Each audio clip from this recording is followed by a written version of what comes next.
نحمده ونصلي على رسوله الكريم اما بعد فاعوذ بالله من الشيطان الرجيم بسم الله الرحمن الرحيم وإذ واعدنا موسى 40 ليلة ثم اتخذتم العجل من بعده وأنتم ظالمون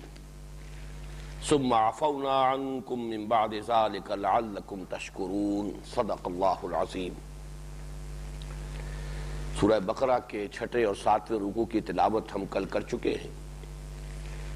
چند آیات کا مطالعہ بھی ہم نے مکمل کر لیا تھا۔ وہی سلسلہ واقعات جو تاریخ بنی اسرائیل کے بلکہ بالکل ابتدائی دور سے متعلق ہے، انہی کا آگے بھی بیان ہو رہا ہے۔ اور جیسا کہ میں کل عرض کر چکا ہوں، وہ تمثیل گویا کہ سامنے آ رہی ہے کہ ایک ایسی قوم کہ جس نے پہلے ہی مرحلے میں بے وفائی کی ہے، یعنی حضرت موسیٰ علیہ السلام کی اپنی زندگی کے دوران وہ تمام معجزات دیکھ لینے کے باوجود اور اس درجے شدید جو مصائب تھے ان کے ذریعے سے اللہ تعالیٰ نے جو انہیں نجات عطا فرمائی، اس سب کے باوصف انہوں نے ابتدائی مرحلے ہی میں جو سرکشی کا مظاہرہ کیا اور اللہ تعالیٰ کے احکام کا استہزاء کیا اور تمسخر کیا، اس سے دراصل اس قوم کا جو پندار ہے، ایک مذہبی تقدس کا جو لبادہ اس نے اوڑھ لیا تھا، اس پر ضرب لگائی جا رہی ہے کہ یہ ہے تمہاری اصل حقیقت، تمہارے آباء و اجداد کا کردار بھی یہ تھا، اللہ تعالیٰ نے یہ احسان تم پر کیے، اور تمہارا بالکل اپنی تاریخ کے ابتدائی دور میں بھی طرز عمل یہ تھا جو سامنے آیا۔ اسی ضمن میں ذکر ہو رہا ہے کہ جب کہ ہم نے طلب کیا موسیٰ کو 40 دن رات کے لیے، یعنی 40 دن رات کے لیے، یہ طلبی جو ہوئی تھی کوہ طور پر، یہ اصل میں طویل سفر طے کرنے کے بعد، جیسا کہ میں کل عرض کر چکا ہوں کہ جدید ایک تحقیق کے مطابق تو جو بحیرات مرہ ہیں، دی بیٹر لیکس، ان میں سے کسی بیٹر لیک کو اس وقت کراس کیا ہے حضرت موسیٰ علیہ السلام نے اپنی قوم کے ساتھ۔ ایک یہ بھی امکان ہے کہ اس وقت تک، چونکہ یہ تو یوں سمجھیے کہ اب سے تقریباً 4000 برس قبل کی بات ہو رہی ہے، تو اس وقت ہو سکتا ہے کہ بحر قلزم کا جو یہ آخری سرا ہے، خلیج سویس، یہ وہاں تک تسلسل کے ساتھ ہو اور درمیان میں جو خشکیاں تھیں وہ ابھی ظاہر نہ ہوئی ہو، تو کہا جا سکتا ہے کہ اسی خلیج سویس ہی کے شمالی کنارے پر انہوں نے کراس کیا ہے سمندر کو، اور پھر خاصا فاصلہ ہے طویل کہ جو خلیج سویس کے مشرقی ساحل کے ساتھ ساتھ تقریباً کافی طویل سفر طے کر کے جو جبل طور ہے اور وادی سینا ہے، وہاں پھر حضرت موسیٰ علیہ السلام اپنی قوم کو لے کر پہنچے، وہاں پڑاؤ رہا، وہاں سے پھر حضرت موسیٰ علیہ السلام کو اللہ تعالیٰ نے طلب فرمایا، اور وضاحت موجود ہے سورہ اعراف میں کہ اصل میں 30 دن کا معاملہ تھا، لیکن بعد میں اللہ تعالیٰ نے کسی سبب سے اس میں 10 دن کا اضافہ کیا۔ فَتَمَّ مِيقَاتُ رَبِّكَ 40 لَيْلَةً، تو تیرے رب کی جو مقدار معین ہے 40 دن 40 رات، وہ مکمل ہو گئی۔ اس سے ہی ہمارے ہاں صوفیہ میں چلے کا لفظ چلا ہے، چلہ کشی، 40 دن کی عبادت اور ریاضت، جیسے یہاں بھی موجود ہے وَإِذْ وَعَدْنَا مُوسَىٰ 40 لَيْلَةً، یہاں تو گویا کہ جو آخری نتیجہ ہے کہ وہ حضرت موسیٰ علیہ السلام کا جو قیام رہا کوہ طور پر، وہ 40 دن رات کے لیے تھا، لیکن یہ کہ سورہ اعراف کی آیت نمبر 138 میں آیت نمبر 142 میں یہ وضاحت کر دی گئی ہے کہ ابتداءً 30 دن کا تعین تھا، پھر 10 دن کا اضافہ کیا۔ فَتَمَّ مِيقَاتُ رَبِّكَ 40 لَيْلَةً، تو تیرے رب کی طرف سے جو مقدار معین ہے 40 رات کی، وہ مکمل ہو گئی۔ جیسا کہ میں نے کل بھی عرض کیا تھا کہ انجیل میں حضرت عیسیٰ علیہ السلام کے لیے بھی صراحت کے ساتھ مذکور ہے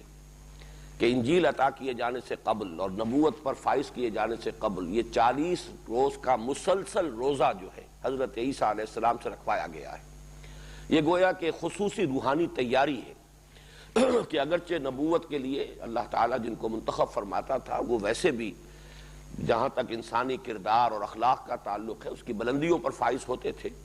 پھر بھی نبوت پر فائز کیے جانے سے قبل اور خاص طور پر کتاب الہی کے عطا کیے جانے سے قبل ان کو ایک شدید ریاضت اور مشقت میں سے گزارا جاتا تھا، جس کا ایک تذکرہ حضرت موسیٰ کے ذیل میں قرآن مجید میں 2 جگہ پر موجود ہے۔ حضرت عیسیٰ علیہ السلام کے بارے میں قرآن میں مذکور نہیں ہے، لیکن انجیل میں صراحت کے ساتھ اس کی تفصیل ہے۔ بلکہ یہ بھی کہ جب 40 دن کا وہ روزہ مکمل ہو گیا حضرت عیسیٰ کا، تو پھر شیطان نے انہیں ورگلانے کی کوشش کی. ٹیمپٹیشن یہ بائبل کے اندر اس کا ذکر ہے، مختلف ترغیبات کے ذریعے سے شرک پر آمادہ کرنے کی کوشش کی، لیکن حضرت عیسیٰ علیہ السلام اس میں ثابت قدم رہے اور انہوں نے لعنت فرمائی ابلیس پر. پھر اللہ تعالیٰ نے انہیں مقام نبوت پر فائز کیا. حضور کی سیرت میں ہمیں یہ وقفہ بہت مختصر نظر آتا ہے، اور وہ بھی مسلسل نہیں ہے. حضور صلی اللہ علیہ وسلم کا بھی جو بھی مراقبہ رہا ہے جبل نور پر، جو غار حرا ہے، وہاں حضور صلی اللہ علیہ وسلم، جس کے بارے میں صراحت موجود ہے حدیث میں حضرت عائشہ صدیقہ رضی اللہ تعالی عنہا سے، کہ جب آپ کی عمر شریف 40 برس کے لگ بھگ ہوئی، لما بلغ 40 سنۃ حبب الیہ الخلاء، تو طبعی طور پر آپ کو خلوت گزینی محبوب ہو گئی. یعنی یہ کہ وہ جو اقبال نے کہا ہے، دنیا کی محفلوں سے اکتا گیا ہوں یا رب، کچھ ایسی کیفیت جو ہے حضور صلی اللہ علیہ وسلم کی طبیعت میں از خود پیدا ہوئی، اور خلوت پسندی آپ کو محبوب ہو گئی. پھر آپ غار حرا میں کئی دن کئی راتیں مسلسل قیام فرماتے تھے. اگرچہ سیرت کی کتابوں میں اس کی تفاصیل مذکور نہیں ہے، لیکن یہ کہ یہ ایک دور حضور پر بھی آیا ہے. البتہ یہ کہ جو میں یہاں نوٹ کرا رہا ہوں وہ یہ ہے کہ وہ مشقت جو حضرت موسیٰ علیہ السلام سے کرائی گئی اور وہ مشقت جو حضرت عیسیٰ علیہ السلام سے کرائی گئی، وہ حضور صلی اللہ علیہ وسلم سے نہیں کرائی گئی. اس میں بہت سے اسباب ہو سکتے ہیں. ایک وہ سبب بھی ہو سکتا ہے کہ جس کی طرف علامہ اقبال نے اپنے خطبات میں اشارہ کیا ہے، کہ جیسے جیسے تمدن آگے بڑھ رہا ہے، طباعیں جو ہے انسان کی، ان کے اندر یہ جو فزیکل برڈن ہے اور یہ مشقت جو ہے جسمانی، اس کو جھیلنے کا معاملہ کم ہو رہا ہے. اس اعتبار سے قدیم زمانے میں وہ تحمل جو ہے وہ زیادہ تھا، لیکن اب یہ ہے کہ اس کے ساتھ علم اور حکمت کا اضافہ ہو رہا ہے. تو گویا کہ فزیکل ایگزرشن اور وہ جو عبادت اور ریاضت کے اندر جو مشقتیں پہلے جھیلی جاتی تھیں، اس کے اندر کمی کر کے اس کی گویا کہ کمپنسیشن ہے، اس کسر کا جبر ہے جو اللہ تعالیٰ نے حکمت اور علم کے ذریعے سے کیا ہے. چنانچہ علامہ اقبال نے یہ سجسٹ کیا ہے کہ آج کے زمانے میں ہمیں یہ جو روحانی تربیت کا جو نظام ہمارے صوفیاء کا رہا ہے، اس پر نظر ثانی کی ضرورت ہوگی. آج کا انسان وہ مشقتیں نہیں جھیل سکتا، وہ چلہ کشیاں نہیں کر سکتا جیسی کہ خود ہمارے ہاں بھی یہ جو نظام رہا خانقاہی، اس میں جس قسم کی شدید ریاضتیں کرائی جاتی تھیں، آج ہمیں اس کا کوئی بدل تجویز کرنا ہوگا. اور میں جس بات کی طرف اشارہ کر رہا ہوں وہ یہ ہے کہ علم اور حکمت کا کے اندر جس قدر وسعت اور گہرائی ہوگی، اسی مناسبت سے یہ جسمانی مشقت اور ریاضت جو ہے اس کے اندر کمی ہو سکتی ہے. تو سیرت النبی کے تقابل سے میں نے صرف اس نقطے کو چاہا کہ آپ کے سامنے بیان کر دوں. یہاں پر جو بات ہو رہی ہے وہ فرد جرم کے ضمن میں، وہ اصل میں اس قوم کا وہ جرم کہ حضرت موسیٰ علیہ السلام جب غیر حاضر رہے، اس عرصے میں سامری نے انہیں ورغلایا،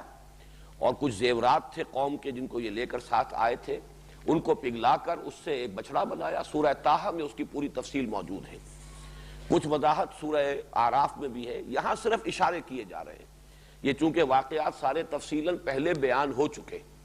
اور پہلے سے مراد یہ ہے کہ مکی صورتوں میں، اگرچہ ترتیب مصحف میں تو پہلی صورت یہ ہے جو ہم پڑھ رہے ہیں، لیکن ظاہر بات ہے کہ یہ تو قرآن میں نازل ہو رہی ہیں آیات ہجرت کے بعد، جبکہ 13 برس تو مکی دور کے گزر چکے ہیں. اس زمانے میں یہ تمام جو مکی قرآن ہے نازل ہو چکا، جو 2/3 قرآن کے حجم کے برابر ہے، اور ان میں یہ سارے واقعات تفصیل سے آ چکے ہیں.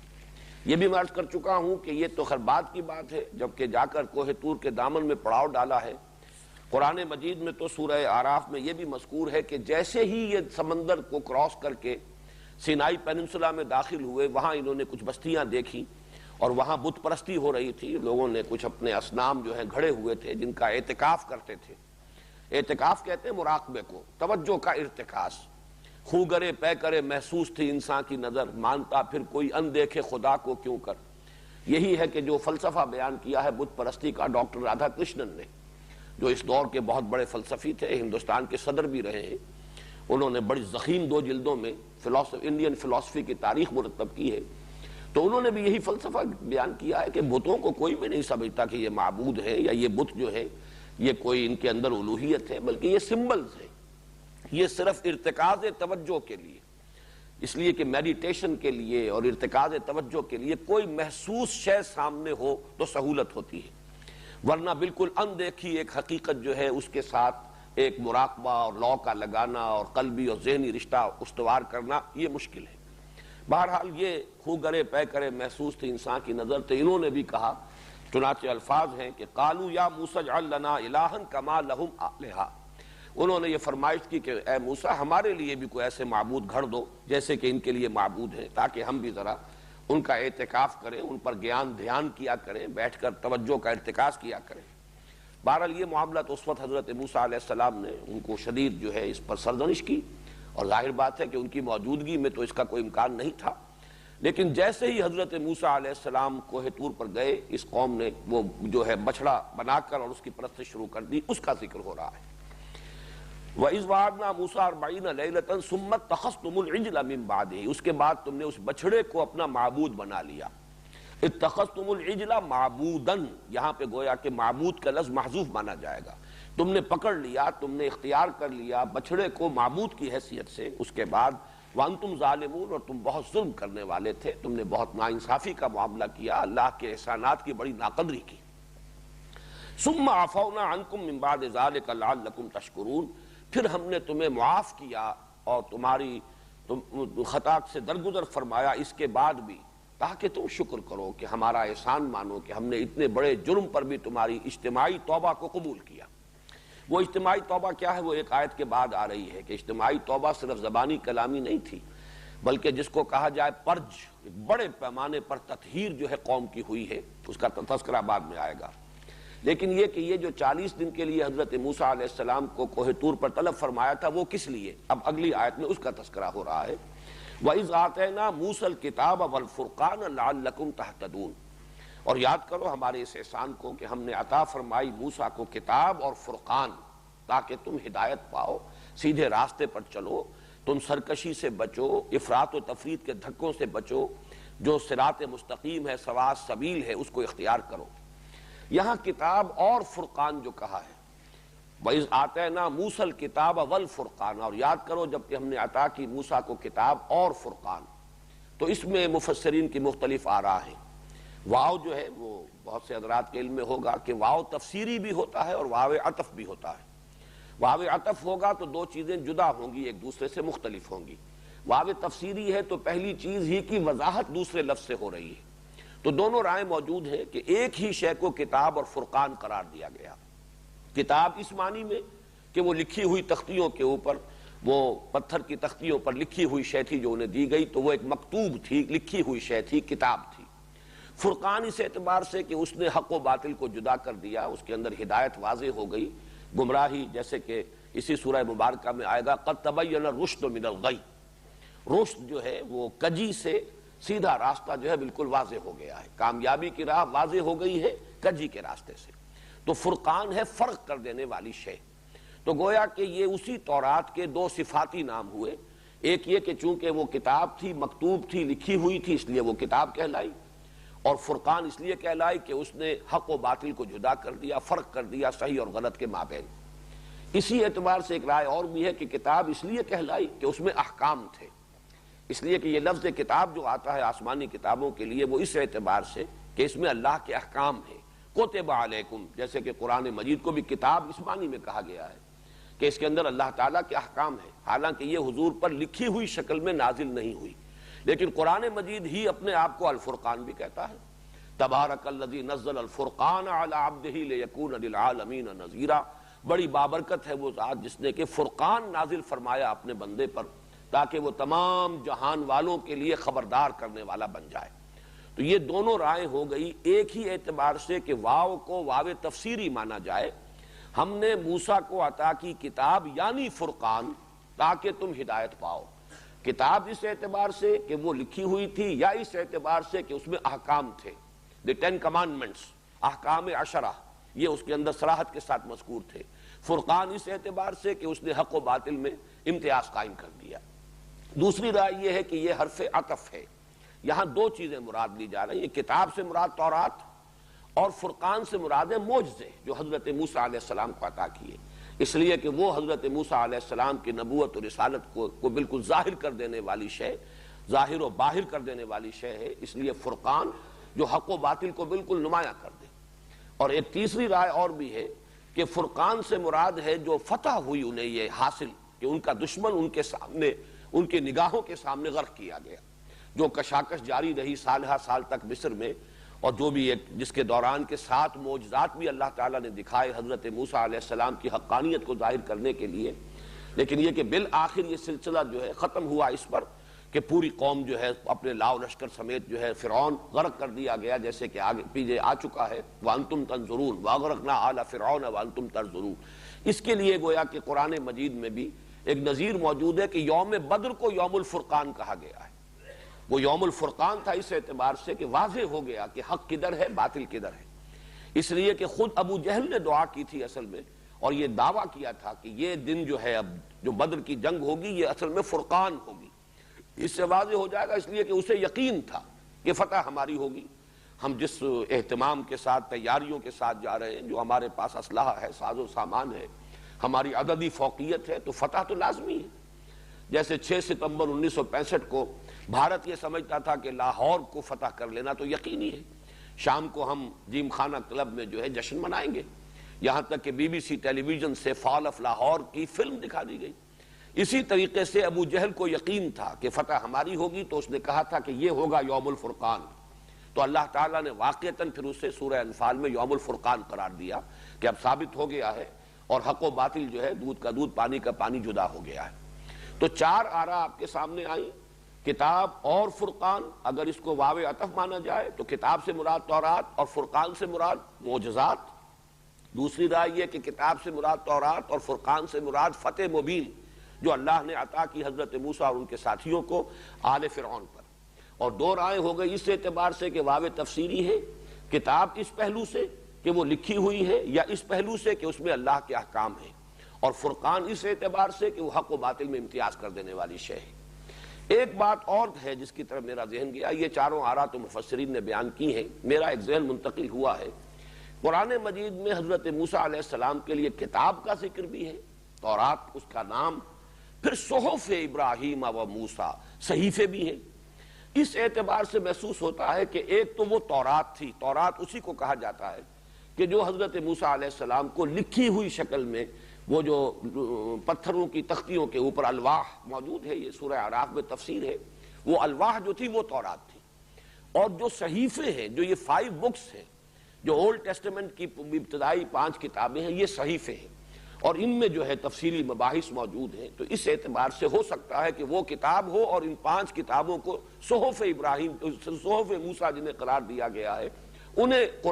فرقان قرار دیا گیا ہو، واللہ عالم۔ لیکن یہ کہ ہم نے اس لیے دیا یہ کتاب اور فرقان موسیٰ کو لعلکم تہتدون، تاکہ تم ہدایت پاؤ۔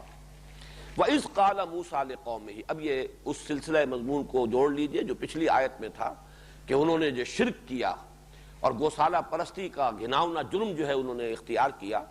اس کی سزا کے پاداش میں، اس کے جرم کی پاداش میں ان کے اوپر ایک اللہ تعالیٰ کا ایک حکم جو ہے وہ نافذ ہوا۔ وَإِذْ قَالَ مُوسَىٰ لِقَوْمِهِ يَا قَوْمِ إِنَّكُمْ ظَلَمْتُمْ أَنفُسَكُمْ بِاتِّخَاذِكُمُ الْعِجْلَ، اور یاد کرو جب کہ کہا تھا موسیٰ نے اپنی قوم سے کہ اے میری قوم کے لوگوں، تم نے اپنی جانوں پر بڑا ظلم کیا ہے، بڑا ظلم ڈھایا ہے اپنے آپ پر،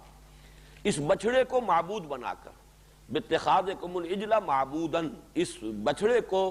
کی پرستش کر کے اسے اپنا معبود بنا کر تم نے اپنے اوپر بہت بڑا ظلم کیا ہے۔ فَتُوبُوا إِلَىٰ بَارِئِكُمْ، تو اب توبہ کرو اپنے خالق اور اپنے پیدا کرنے والے کی جناب میں۔ یہ باری کا لفظ وہی ہے جو ہمارے ہاں پہ باری تعالی، اللہ تعالیٰ کے لیے یہ لفظ آتا ہے، اور یہ لفظ آیا ہے سورہ حشر میں، هو اللہ الخالق البارئ المصور۔ اللہ تعالیٰ کے لیے 3 اسماء جو ہیں جڑ کر آئے ہیں، وہی اللہ ہے کہ جو خالق بھی ہے، باری بھی ہے، مصور بھی ہے۔ تو یہ خلق اور برا یہ بالکل ایک دوسرے کے قریب کے الفاظ ہیں، لیکن ان دونوں میں جو باریک سا فرق ہے وہ یہ ہے کہ خلق کا تصور جو ہے وہ یہ ہے کہ کسی بھی خالق کے ذہن میں کوئی نقشہ جب تیار ہو جاتا ہے کہ کیا چیز اسے بنانی ہے، جیسے کوئی آرکیٹیکٹ ہے، اس کے ذہن میں پہلے ایک نقشہ بن جاتا ہے، پھر وہ نقشہ کاغذ پر آتا ہے، اس کے وجود سے باہر آیا، حالانکہ ذہنی نقشہ اس کے وجود کے اندر بنا ہے، وہ پورا ایک تصور جو ہے اس کے ذہن کے اندر وجود میں آ چکا ہے، لیکن اب وہ اس کے وجود سے باہر نکل کر ظاہر ہوا ہے۔ ایسے ہی کوئی شخص ہے، کوئی مقالہ لکھنا چاہتا ہے، کوئی اشعار ہے، یہ بھی چونکہ ایک تخلیق ہے انسان کی، تو یہ تخلیق جو ہے پہلے ذہن کے اندر وجود میں آتی ہے، یہ تخلیق ذہنی ہے، اور پھر اس کے بعد اس کا جب وجود خارجی ہوتا ہے، یہ ہے اس کا برا ظاہر ہو جانا، نمایاں ہو جانا، نمودار ہو جانا۔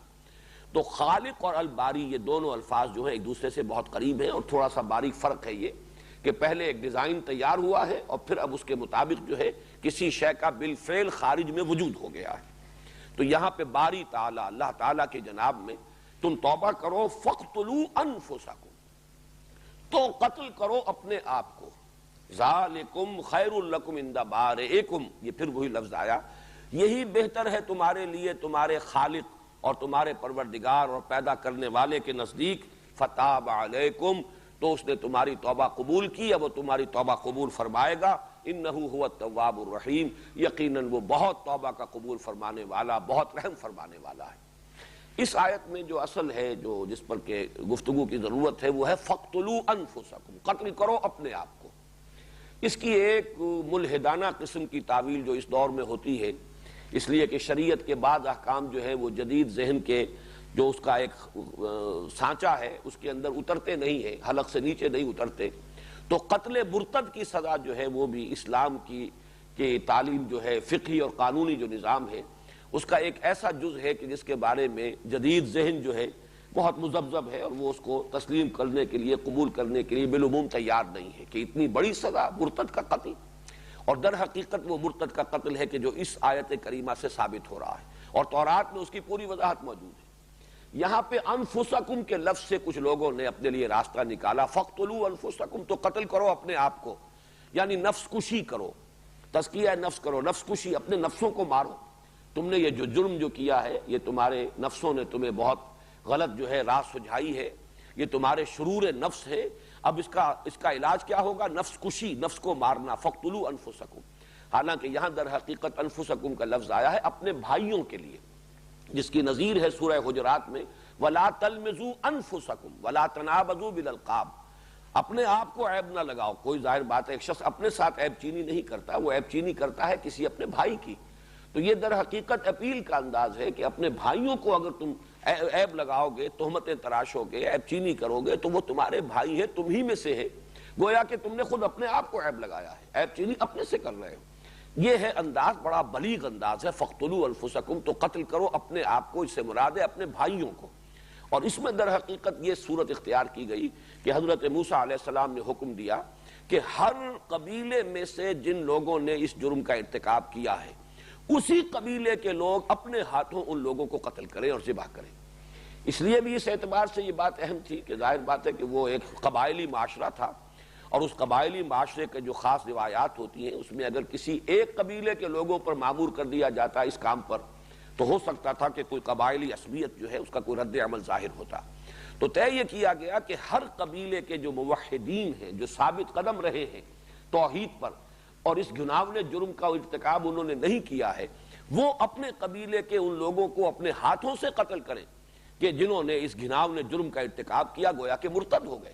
اس لیے کہ گوسالہ پرستی جو ہے، بچڑے کی پرستش، یہ تو وہ شرک جلی ہے کہ جس کے بعد کوئی امکان نہیں ہے کہ کسی طرح کا اشتباہ رہ جائے ان کے مرتد ہونے میں، ان کے کافر ہونے میں۔ تو یہ قتل مرتد کی سزا ہے، اور تورات میں اس کی پوری صراحت موجود ہے تفصیل کے ساتھ۔ کتاب الخروج، وہی جو ہے بک آف ایکسوڈس، اس میں باب 32 آیات 25 تا 30 میں اس کی پوری تفصیل موجود ہے، اور تعداد موجود ہے کہ 3000 اشخاص، 3000 مرد قتل ہوئے، کھیت رہے اس ایک دن، اس لیے کہ پھر حضرت موسیٰ علیہ السلام کے حکم سے وہ لوگ جو ہیں وہ پورے قبیلوں کے اندر گھوم گئے، اور اپنے اپنے قبیلے کے لوگوں کو انہوں نے چن چن کر قتل کیا جنہوں نے اس گھناونے جرم کا ارتکاب کیا تھا۔ یہی ہے در حقیقت اصل ہمارے ہاں قتل مرتد کی سزا کی۔ اور یہ بات اصولی طور پر سمجھ لیجئے کہ شریعت موسوی اور شریعت محمدی صلی اللہ علیہ وسلم ایک تسلسل ہے۔ جہاں تک تو اصل دین کا تعلق ہے، توحید کا تعلق ہے، اس میں تو تسلسل ہے ہی۔ وہ ایمان جس کو ہم کہتے ہیں، جو دین کی جڑ اور بنیاد ہے، وہ تو حضرت آدم سے لے کر این دم تک، آج تک اس میں کوئی فرق نہیں ہے، کوئی تفاوت نہیں ہے۔ وہی ایمان باللہ، وہی توحید، وہی ایمان بالمعاد، ایمان بالآخرہ، ایمان بالبعث بعد الموت، اسی طرح ایمان بالوحی، ایمان بالکتب، ایمان بالرسل، ایمان بالانبیاء، یہ تمام کے تمام جو بنیادی امور ہیں وہ ایک ہی ہیں۔ لیکن شریعتیں دو ہیں اصل میں بنیادی طور پر، شریعت موسوی اور شریعت محمدی صلی اللہ علیہ وسلم۔ اس میں جہاں جہاں فرق ہوا ہے وہ قرآن نے واضح کر دیا،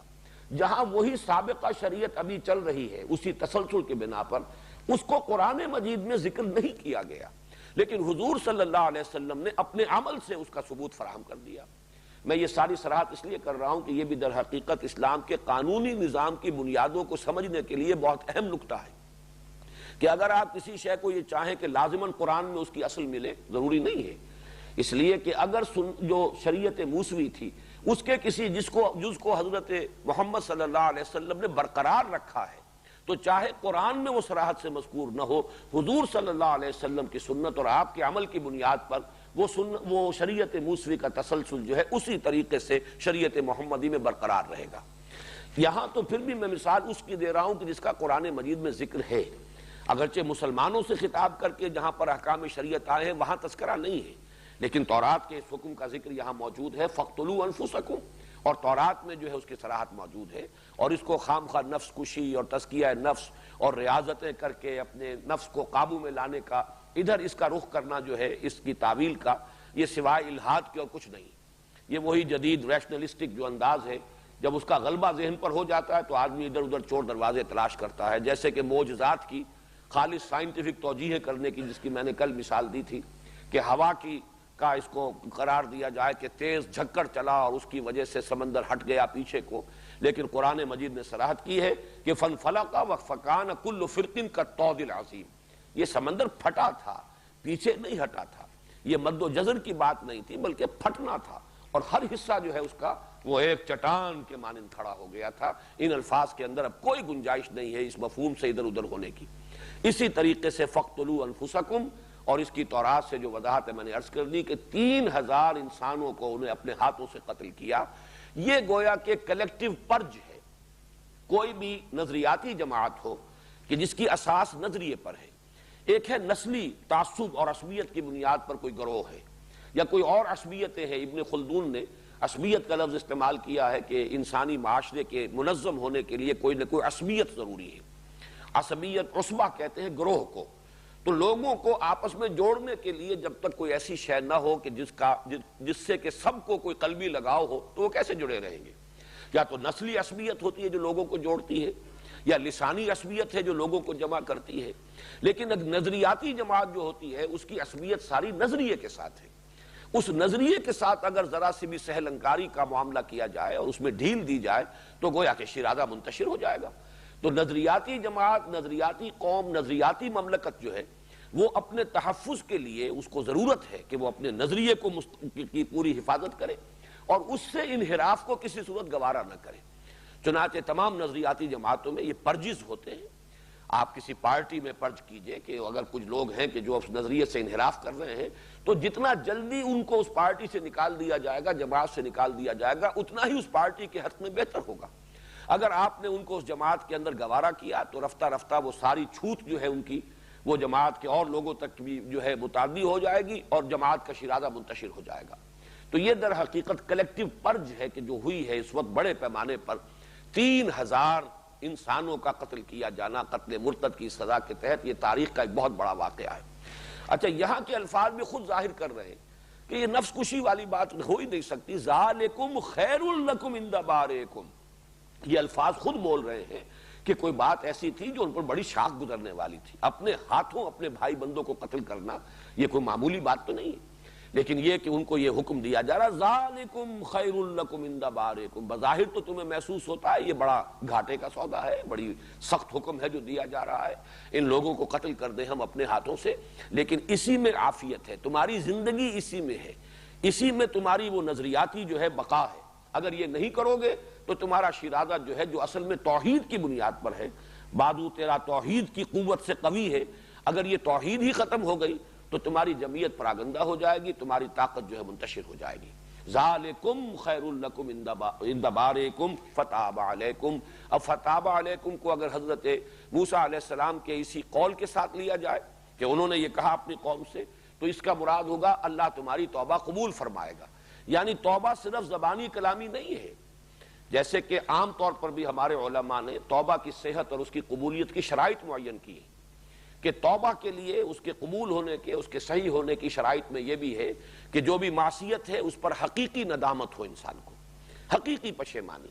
نمبر 2، پھر اس کو وہ ترک کر دے۔ اگر بالفعل ترک نہیں کرتا تو توبہ نہیں ہوئی، چاہے وہ توبہ کی تسبیحیں 1000 دانہ لے کر بیٹھ جائے اور استغفر اللہ ربی من کل ذنب واتوب الیہ کی گردان کرتا رہے، وہ توبہ تو نہیں ہوگی جب تک کہ اس گناہ سے دستکش نہ ہو جائے، کنارہ کش نہ ہو جائے۔ اور پھر یہ کہ عزم مصمم ہو کہ آئندہ ہم یہ کام نہیں کریں گے۔ اور اگر حقوق العباد کا معاملہ تو کمپنسیٹ کیجئے، جس پر زیادتی کی تھی یا تو اس سے معافی حاصل کیجئے، اور یا یہ ہے کہ اس کی تلافی کیجئے۔ اگر اس کا مال کھا لیا تھا ناحق، اسے لوٹائیے، کوئی حق تلف کیا تھا اس کی جس طرح سے بھی ہو بھی تلافی کیجئے۔ اگر یہ نہیں کریں گے تو یہ محض زبانی کلامی توبہ جو ہے وہ توبہ نہیں ہے۔ تو معلوم ہوا کہ یہ تمہیں کرنا ہوگا اجتماعی طور پر۔ تمہاری اجتماعی توبہ کی شرط لازم یہ ہے کہ ان لوگوں کو اپنے ہاتھوں سے قتل کرو، تب اللہ تعالیٰ تمہاری توبہ قبول فرمائے گا۔ اور انہو هو التواب الرحیم، یقیناً وہ بہت توبہ کا قبول فرمانے والا، رحم فرمانے والا ہے۔ اس میں یہ بات بھی نوٹ کر لیجئے، میں نے اس نکتے کی ذرا نسبتاً زیادہ وضاحت اس لیے کی ہے کہ جو حد رجم کا معاملہ ہے وہ بھی اسی اصول پر ہے۔ قرآن مجید میں رجم کا حکم نہیں ہے، یہ مانتے ہیں، سب مانتے ہیں، قرآن مجید ہمارے سامنے ہے، لیکن یہ رجم کا حکم تورات میں موجود، شریعت موسوی کا یہ حکم، شریعت موسوی کا یہ ایک بالکل یوں سمجھیے کہ جس میں کسی اختلاف کی گنجائش نہیں، اس کا ایسا حکم ہے، اور اس پر حضور نے اس عمل کیا، اس کو برقرار رکھا۔ اس کا تسلسل جو ہے ہمارے ہاں اب وہ سنت رسول صلی اللہ علیہ وسلم کے ذریعے سے قائم ہوا۔ چنانچہ خلفائے اربعہ نے رجم کیا، اور تمام امت میں، پوری امت 1400 برس میں، سوائے خوارج کے ایک چھوٹے سے طبقے کے، سارے خوارج بھی نہیں، خوارج کے بھی بہت سے فرقے بنے، عباضیہ ایک فرقہ آج بھی ہے جو کچھ الجزائر میں بھی تھوڑے سے لوگ ہیں، اور بہت بڑی ان کی جو اکثریت ہے وہ سلطنت عمان جو ہے وہ عباضی خوارج کی ہے، لیکن یہ کہ وہ بھی اہل سنت کے بہت قریب ہیں، بڑے مائلڈ قسم کے خارجی ہیں۔ اصل میں جو شدید خارجی تھے وہ تو ختم ہو چکے تھے، اور ان کو حضرت علی رضی اللہ تعالیٰ عنہ ہی نے ان کو ختم کر دیا تھا۔ لیکن یہ کہ ہمارے ہاں تو اہل تشیع، اہل سنت، یہی ہے دو اصل میں بڑی جماعت ہے، غالب اکثریت اہل سنت کی ہے، اور پھر دوسرا فرقہ اگر کوئی ہے جس کی کا کوئی حیثیت ہے تو وہ اہل تشیع کا، اور سب کے نزدیک شادی شدہ زانی اور زانیہ کی سزا رجم ہے، اس میں کوئی اختلاف نہیں۔ لہذا محض اس بنا پر کہ قرآن مجید میں رجم کا حکم نہیں آیا ہے، اس کا اگر کوئی شخص جو ہے انکار کرتا ہے تو وہ اصل میں اس اصول کو نہ سمجھنے کی وجہ سے ہے کہ شریعت موسوی اور شریعت محمدی کا تسلسل ہے۔ جو چیز تو تبدیل کر دی گئی وہ صراحت کے ساتھ قرآن میں مذکور ہو گئی، لیکن جو چیزیں کہ نہیں صراحت کے ساتھ مذکور، وہی شریعت موسوی جو ہے وہ چلی آ رہی ہے، اس کا تسلسل ہے، اسی میں قتل مرتد ہے، اسی میں شادی شدہ زانی اور زانیہ کی سزا جو ہے وہ حد رجم ہے۔ تو اس کو میں نے اس لیے وضاحت کے ساتھ بیان کیا ہے کہ اسی کے حوالے سے وہ بات بھی ذہن میں تازہ ہو جائے۔ وَإِذْ قُلْتُمْ يَا مُوسَىٰ لَن نُّؤْمِنَ لَكَ حَتَّىٰ نَرَى اللَّهَ جَهْرَةً فَأَخَذَتْكُمُ الصَّاعِقَةُ وَأَنْتُمْ تَنظُرُونَ، اور یاد کرو جب کہ تم نے کہا تھا اے موسیٰ ہم تو تمہاری تصدیق نہیں کریں گے۔ یہاں نوٹ کر لیجئے، نومنا کے بعد لام آیا ہے، نل نومنا لکا۔ ایک جب آتا ہے ایمان کے بعد با کا حرف آتا ہے تو وہ ایمان، یقین کے معنی میں ہوتا ہے، اور جب ایمان کے بعد لفظ لام آتا ہے، حرف لام آتا ہے، حرف جار، تو وہ تصدیق، کسی بات کی سرسری سی تصدیق بھی، کسی بات کو تسلیم کر لینا، یہ جو ہے یہ لام اور با کے فرق میں کہ استعمال کا فرق ہے۔ تو ہم تمہاری بات نہیں مانیں گے حتیٰ نر اللہ جہرتن، یہاں تک کہ ہم خود دیکھ لیں اللہ کو عیانن، اپنی آنکھوں سے۔ فَأَخَذَتْكُمُ الصَّاعِقَةُ وَأَنْتُمْ تَنظُرُونَ، تو تمہیں آ پکڑا ایک کڑک نے تمہیں پکڑ لیا، اور تمہارے دیکھتے ہی دیکھتے یہ سب کچھ ہوا ہے، فوری طور پر ایک زلزلہ آیا ہے، رجفہ اسے کہا گیا ہے۔ یہ تقریباً تمام واقعات وہ ہیں کہ جن کا تذکرہ قدر تفصیل سے سورہ اعراف میں آ چکا ہے۔ جیسا کہ کل میں نے عرض کیا تھا، سورہ اعراف ہجرت سے متصلاً قبل کے زمانے میں نازل ہوئی، سورہ بقرہ ہجرت کے متصلاً بعد نازل ہو رہی ہے۔ تو یہاں بہت ہی مختصر جو ہے حوالے دیے جا رہے ہیں ان چیزوں کے جن کی تفصیل سورہ اعراف میں آ چکی ہے۔ اس کا میں ذرا سا بیان کر دوں کہ جب یہ واقعہ ہو چکا، پھر حضرت موسیٰ علیہ السلام نے وَاخْتَارَ مُوسَىٰ مِن قَوْمِهِ 70 رَجُلًا، 70 افراد کو حضرت موسیٰ علیہ السلام نے ان 12 قبائل میں سے سرکردہ افراد کو چنا،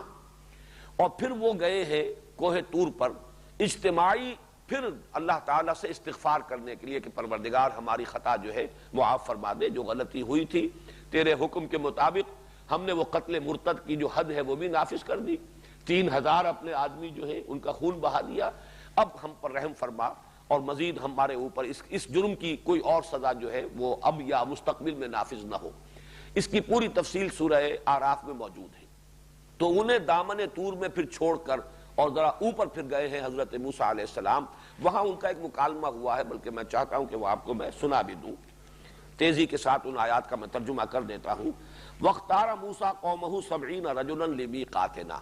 معلوم ہوا کہ اس کے لیے بھی اللہ تعالیٰ نے کوئی وقت معین کیا تھا کہ اپنے قوم کے 70 سرکردہ افراد کو لے کر آؤ۔ حضرت موسیٰ علیہ السلام نے ان کو چنا۔ فَلَمَّا أَخَذَتْهُمُ الرَّجْفَةُ، تو جب ان کو آ پکڑا ایک کڑک نے، اور کڑک کے ساتھ ہی رجفہ جو ہے، رجفہ کہتے ہیں کپ کپی، کوئی ایسی جس میں کڑک بھی ہے اور گرج بھی ہے اور کوئی ایسی ٹھنڈی ہوائیں بھی ہیں کہ جس سے ان کے اوپر ایک کپ کپی طاری ہو گئی۔ قَالَ رَبِّ لَوْ شِئْتَ أَهْلَكْتَهُمْ مِنْ قَبْلُ وَإِيَّايَ، تو حضرت موسیٰ نے عرض کیا پروردگار اگر تو چاہتا تو مجھے اور میری قوم کو پہلے ہی ہلاک کر دیتا۔ أَتُهْلِكُنَا بِمَا فَعَلَ السُّفَهَاءُ مِنَّا، کیا تو اب ہمیں ہلاک کر رہا ہے ہم سب کو ہمارے کچھ بے وقوفوں کے فعل کی سزا کے طور پر؟ ہمارے کچھ نادان لوگوں سے خطا ہوئی، انہوں نے جرم کیا، اس میں کوئی شک نہیں، اس کے لیے ہم استغفار کرنے کے لیے حاضر ہوئے ہیں، لیکن کیا ان کے جرم کی پاداش میں ہم سب کو ہلاک کر دے گا؟ ان ہی الا فتنتک، نہیں ہے یہ مگر تیری طرف سے ایک آزمائش ہے، تیری طرف سے ہمارے لیے ایک ابتلا ہے۔ تضل بہا من تشاء وتہدی بہا من تشاء، اس کے ذریعے سے تو جس کو چاہتا ہے گمراہ کر دیتا ہے، جس کو چاہتا ہے ہدایت دیتا ہے۔ انت ولینا فاغفر لنا وارحمنا وانت خیر الغافرین، یقیناً تو ہی ہمارا ساتھی ہے، پشت پناہ ہے، مددگار ہے، بس ہمیں بخش دے، ہم پر رحم فرماؤ، یقیناً تو بہترین بخشنے والا ہے۔ وَاكْتُبْ لَنَا فِي هَذِهِ الدُّنْيَا حَسَنَةً، اور لکھ دے ہمارے لیے، طے فرما دے ہمارے لیے، فیصلہ صادر فرما دے ہمارے لیے اس دنیا کی زندگی میں بھی بھلائی کا، خوبی کا، حسنات کا، وفی الآخرہ، اور آخرت میں بھی۔ اِنَّا ہُدْنَا إِلَيْكَ، ہم تیری جانب رجوع کر رہے ہیں، ہم توبہ کر رہے ہیں، ہم اپنی خطاؤں سے ہم درگزر چاہتے ہیں، استغفار کر رہے ہیں۔ قال عذابی اصیب بہ من نشاء، اللہ تعالیٰ نے فرمایا جہاں تک میرے عذاب کا تعلق ہے، سزا کا تعلق ہے، وہ تو میں دوں گا جس کو چاہوں گا۔ ورحمتی وسعت کل شیء، باقی میری رحمت جس کا تم سوال کر رہے ہو وہ ایک تو ہے عام رحمت جو ہر شے کو شامل ہے، تمام مخلوقات کا وجود میری رحمت کے طفیل ہے، ان کی ربوبیت کا سارا سلسلہ میری ہی رحمت کا دسترخوان ہے جس سے سب کو اپنی ضروریات جو ہیں بہم پہنچ رہی ہے۔ فَسَأَكْتُبُهَا، باقی جس رحمت خصوصی کی درخواست ہے موسیٰ تم کر رہے ہو وہ میں لکھ دوں گا، طے کر دوں گا، اس کا حکم میں صادر فرما دوں گا۔ لِلَّذِينَ يَتَّقُونَ وَيُؤْتُونَ الزَّكَاةَ، ان لوگوں کے حق میں جو تقوی کی روش اختیار کریں گے، زکوٰۃ ادا کریں گے۔ وَالَّذِينَ هُمْ بِآيَاتِنَا يُؤْمِنُونَ، اور جو ہماری آیات پر ایمان لائیں گے۔ الَّذِينَ يَتَّبِعُونَ الرَّسُولَ النَّبِيَّ الْأُمِّيَّ الَّذِي يَجِدُونَهُ مَكْتُوبًا عِندَهُمْ فِي التَّوْرَاةِ وَالْإِنجِيلِ، جو اتباع کریں گے ہمارے اس رسول نبی امی کا جس کو وہ پائیں گے اپنے ہاں لکھا ہوا، یعنی جس کی پیشن گوئیاں درج پائیں گے کتابوں میں اپنے پاس، تورات میں بھی اور انجیل میں بھی۔ یأمرہم بالمعروف وینہاہم عن المنکر، وہ انہیں نیکی کا حکم دے گا، برائیوں سے روکے گا۔ ویحل لہم الطیبات، پاکیزہ چیزوں کو ان کے لیے حلال ٹھہرائے گا۔ ویحرم علیہم الخبائث، اور ناپاک چیزوں کو ان پر حرام کر دے گا۔ وَيَضَعُ عَنْهُمْ إِصْرَهُمْ وَالْأَغْلَالَ الَّتِي كَانَتْ عَلَيْهِمْ، اور پھر یہ کہ ان پر جو بوجھ پڑے ہوئے ہوں گے، جو انہوں نے اپنے اوپر رسومات کے بوجھ اور بدعات کے بہت سے تومار جو ہیں اپنے گلے میں ڈال لیے ہوں گے، ان سے ان کو نجات دلائے گا۔ فَالَّذِينَ آمَنُوا بِهِ، تو جو لوگ اس پر ایمان لائیں گے، وَعَزَّرُوهُ، اور اس کی تعظیم کریں گے، وَنَصَرُوهُ، اور ان کی مدد کریں گے، وَاتَّبَعُوا النُّورَ الَّذِي أُنزِلَ مَعَهُ، اور اتباع کریں گے اس نور کا جو ان کے ساتھ نازل کیا جائے گا یعنی قرآن کا۔ أُولَٰئِكَ هُمُ الْمُفْلِحُونَ، وہی ہوں گے فلاح پانے والے۔ اور اس کے بعد پھر وہ آیت ہے اسی سورہ مبارکہ میں، قُلْ يَا أَيُّهَا النَّاسُ، اے نبی اب کہہ دو، وہ رسول نبی امی میں ہوں، آ گیا ہوں، جس کے بارے میں کہ موسیٰ سے یہ معاہدہ اللہ تعالیٰ کا ہوا تھا کہ رحمت خصوصی کے حقدار وہی ہوں گے جو میرے رسول نبی امی پر ایمان لائیں گے۔ قُلْ يَا أَيُّهَا النَّاسُ إِنِّي رَسُولُ اللَّهِ إِلَيْكُمْ جَمِيعًا الَّذِي لَهُ مُلْكُ السَّمَاوَاتِ وَالْأَرْضِ لَا إِلَٰهَ إِلَّا هُوَ يُحْيِي وَيُمِيتُ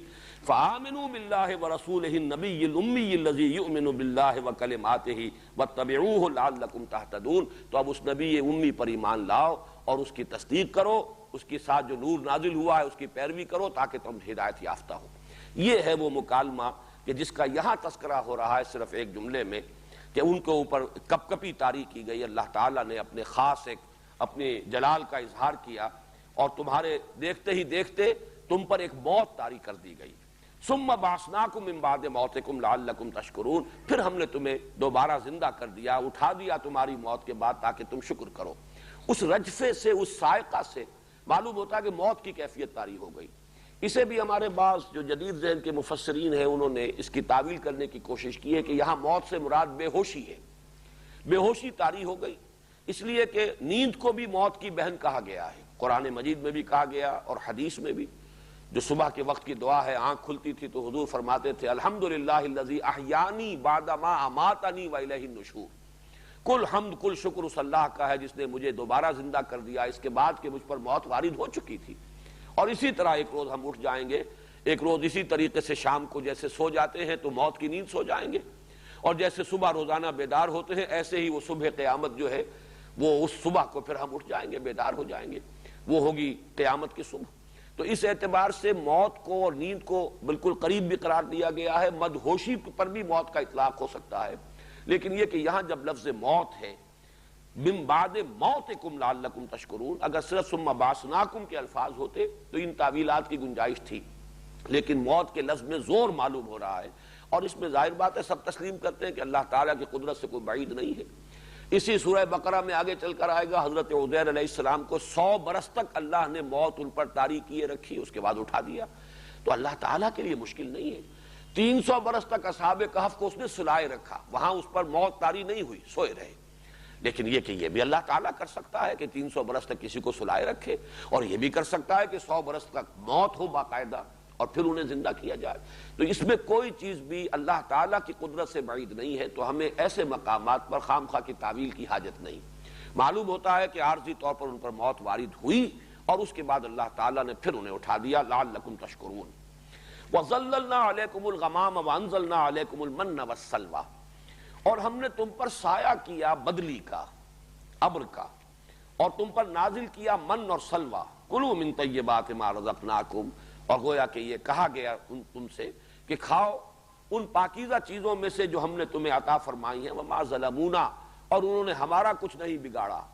ولکن کانوا انفسہم یظلمون، بلکہ وہ تو خود اپنی ہی جانوں پر ظلم ڈھاتے رہے۔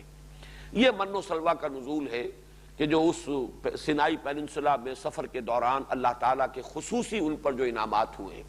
تفاصیل موجود ہیں، مختلف تفاسیر میں آپ اس کا مشاہدہ کر سکتے ہیں۔ زیادہ تفصیل سے جوش انسائکلوپیڈیا وغیرہ کے حوالے دیے ہیں مولانا عبد الماجد دریابادی نے۔ میرے پاس جو نسخہ ہے تاج کمپنی کا چھپا ہوا، اس میں بہت ہی باریک پرنٹ ہے، پڑھنے میں بھی خاصی دقت ہوتی ہے، لیکن ہو سکتا ہے کہ کوئی اور نسخے موجود ہوں، کوئی اور بھی اس کے ایڈیشن ہو۔ تو اس میں خاص طور پر چونکہ انہوں نے بائبل کا، انجیل کا، تورات کا بہت تفصیلاً مطالعہ کیا، بلکہ اس دور کے مفسرین میں سے ان کا خاص مقام اسی اعتبار سے ہے کہ انہوں نے ہندو مت کا بھی مطالعہ کیا ہے، ہندو مائتھولوجی سے بھی وہ واقف ہیں، ہندو فلسفے سے واقف ہیں، چنانچہ ان کی تفسیر میں آپ کو جو حوالے ملیں گے، اور تقابلی مطالعہ جو ہے کمپیریٹیو ریلیجن، ہندوازم اور ہندو فلسفی، اس کا اسلام کے ساتھ تقابل، اس کا کمپیریٹیو اسٹڈی، اسی طریقے سے یہ عیسائیوں کی تاریخ اور یہود کی تاریخ اور ان کی کتابوں کی، ان کی تاریخ کا مطالعہ، تو بڑے تفصیلی جو ہے انہوں نے اس کے حوالے دیے ہیں، جو ظاہر بات ہے کہ اس قسم کے درس میں ان کا بیان نہیں ہو سکتا۔ تو یہاں پر وہ ایک تفصیل، جو طویل سفر ہوا ہے، جب کراس کیا ہے، یا تو وہ خلیج سویز کو کا شمالی سرا ہے اس کو کراس کیا ہے، یا بٹر لیکس میں سے، کڑوی جھیلوں میں سے کسی کڑوی جھیل کو، پھر وہاں سے طویل سفر طے کر کے جو گئے ہیں اور یہ کوہ طور کے دامن میں جا کر پڑاؤ ڈالا ہے۔ اب نہ معلوم کتنا طویل عرصہ اس میں صرف ہوا ہوگا، اگر وہ تعداد صحیح ہے 6 لاکھ کا لشکر ہے جو چل رہا ہے، تو اس کی موومنٹ بھی کوئی تیز نہیں ہو سکتی۔ اس میں مختلف مقامات آئے ہیں اور مختلف مراحل آئے ہیں، جن میں سے 2 کا تذکرہ یہاں ہو رہا ہے۔ ایک تو شدید دھوپ، بیابان اور دشت، دھوپ کی شدت، اس کے لیے تو اللہ تعالیٰ نے خاص اہتمام فرمایا کہ جہاں جہاں یہ قافلہ چل رہا تھا، اصل میں کبھی میں جب ان مقامات سے گزرتا ہوں تو ایک قافلے کی یاد مجھے بھی آ جاتی ہے۔ 170 میل کا سفر ہم نے بھی ایک قافلے میں طے کیا ہے 20 دن میں، حصار سے چل کر اور سلیمان کی ہیڈ ورکس تک کل 170 میل، اور 10 میل لمبا قافلہ ہمارا ہوتا تھا۔ یہ باتیں اگر بیان کی جائیں تو جن لوگوں نے کہ اس کا کوئی تجربہ اور مشاہدہ نہیں کیا ہے ان کے لیے ناقابل یقین ہوگی۔ 10 میل لمبا قافلہ اور 10 میل روزانہ کا سفر ہوتا تھا۔ صبح 4 بجے پہلی بیل گاڑی نکلتی تھی پڑاؤ سے، اور ایک کے بعد دوسری، دوسری کے بعد تیسری، چوتھی، یہ چل رہی ہیں جیسے سانپ نکلتا ہے بل سے، ایسے ہی وہ بیل گاڑیوں کی قطار جو ہے نکل رہی ہے. 10 بجے آخری جو ہے گاڑی نکلتی تھی بیل گاڑی قافلے کی. 10 میل لمبا ہے, 10 میل ہی جانا ہے, تو اس وقت ٹھیک 10 بجے وہ پہلی بیل گاڑی جو ہے وہ اگلے پڑاؤ پر پہنچ چکی ہوتی تھی. شام کو 4 بجے پھر وہ آخری بیل گاڑی داخل ہوتی تھی. تو اس طریقے سے وہ نقشہ جو ہے, اور وہ بھی 1 لاکھ کا قافلہ تھا. 90,000 سے اوپر انسان تھے اس قافلے کے اندر. چند گاؤں تھے, دیہات تھے ضلع حصار کے, جن میں یہ راجپوت آباد تھے, جنہیں رانگڑ کہا جاتا ہے عام زبان میں. تو ان کے کئی جو بڑے بڑے گاؤں تھے وہ پورے کے پورے جو ہے اس قافلے میں شامل تھے. اسی میں ہم نے سفر کیا ہے. تو یہ 6 لاکھ کا یوں سمجھیے کہ اس سے 6 گنا بڑا قافلہ یہ چل رہا ہے اور طویل سفر طے کر رہا ہے. تو اس میں کیا کیا شدائد آئے ہوں گے, ہمیں اب بھی یاد ہے. یہ جوہر چھپڑ جنہیں آپ کہتے ہیں, جن کے پانی کو آدمی دیکھ نہیں سکتا, ہم اس کا پانی پیتے رہے. جس پانی میں کہ نظر آتا تھا کہ کیڑے جو ہیں کل بلا رہے ہیں اور پانی نہیں ہے تو کیا کریں گے, وہ پانی جو ہے وہی بہت غنیمت معلوم ہوتا تھا. ایسے چاول جو اگر کہیں مل گئے ہیں, کوئی راشن کے اندر کہیں عطا ہو گئے کہ جن کے بالکل کھوکھلے چنے ہیں تو کھوکھلے, جن کو آدمی دیکھنا گوارا نہ کرے, لیکن اس وقت کی بھوک کے اندر وہ بھی ہم نے کھائے. تو یہ سارے شدائد آتے ہیں. تو یہ 6 لاکھ کا قافلہ جو اس نے بڑا طویل سفر طے کیا ہے, اور یہ کوئی 170 میل نہیں ہے, تو کئی 100 میل کا سفر ہے. اس دوران میں جو واقعات آئے ہیں, جن میں سے ایک واقعہ یہ ہے کہ ایک جگہ پر پانی کی شدید قلت ہو گئی,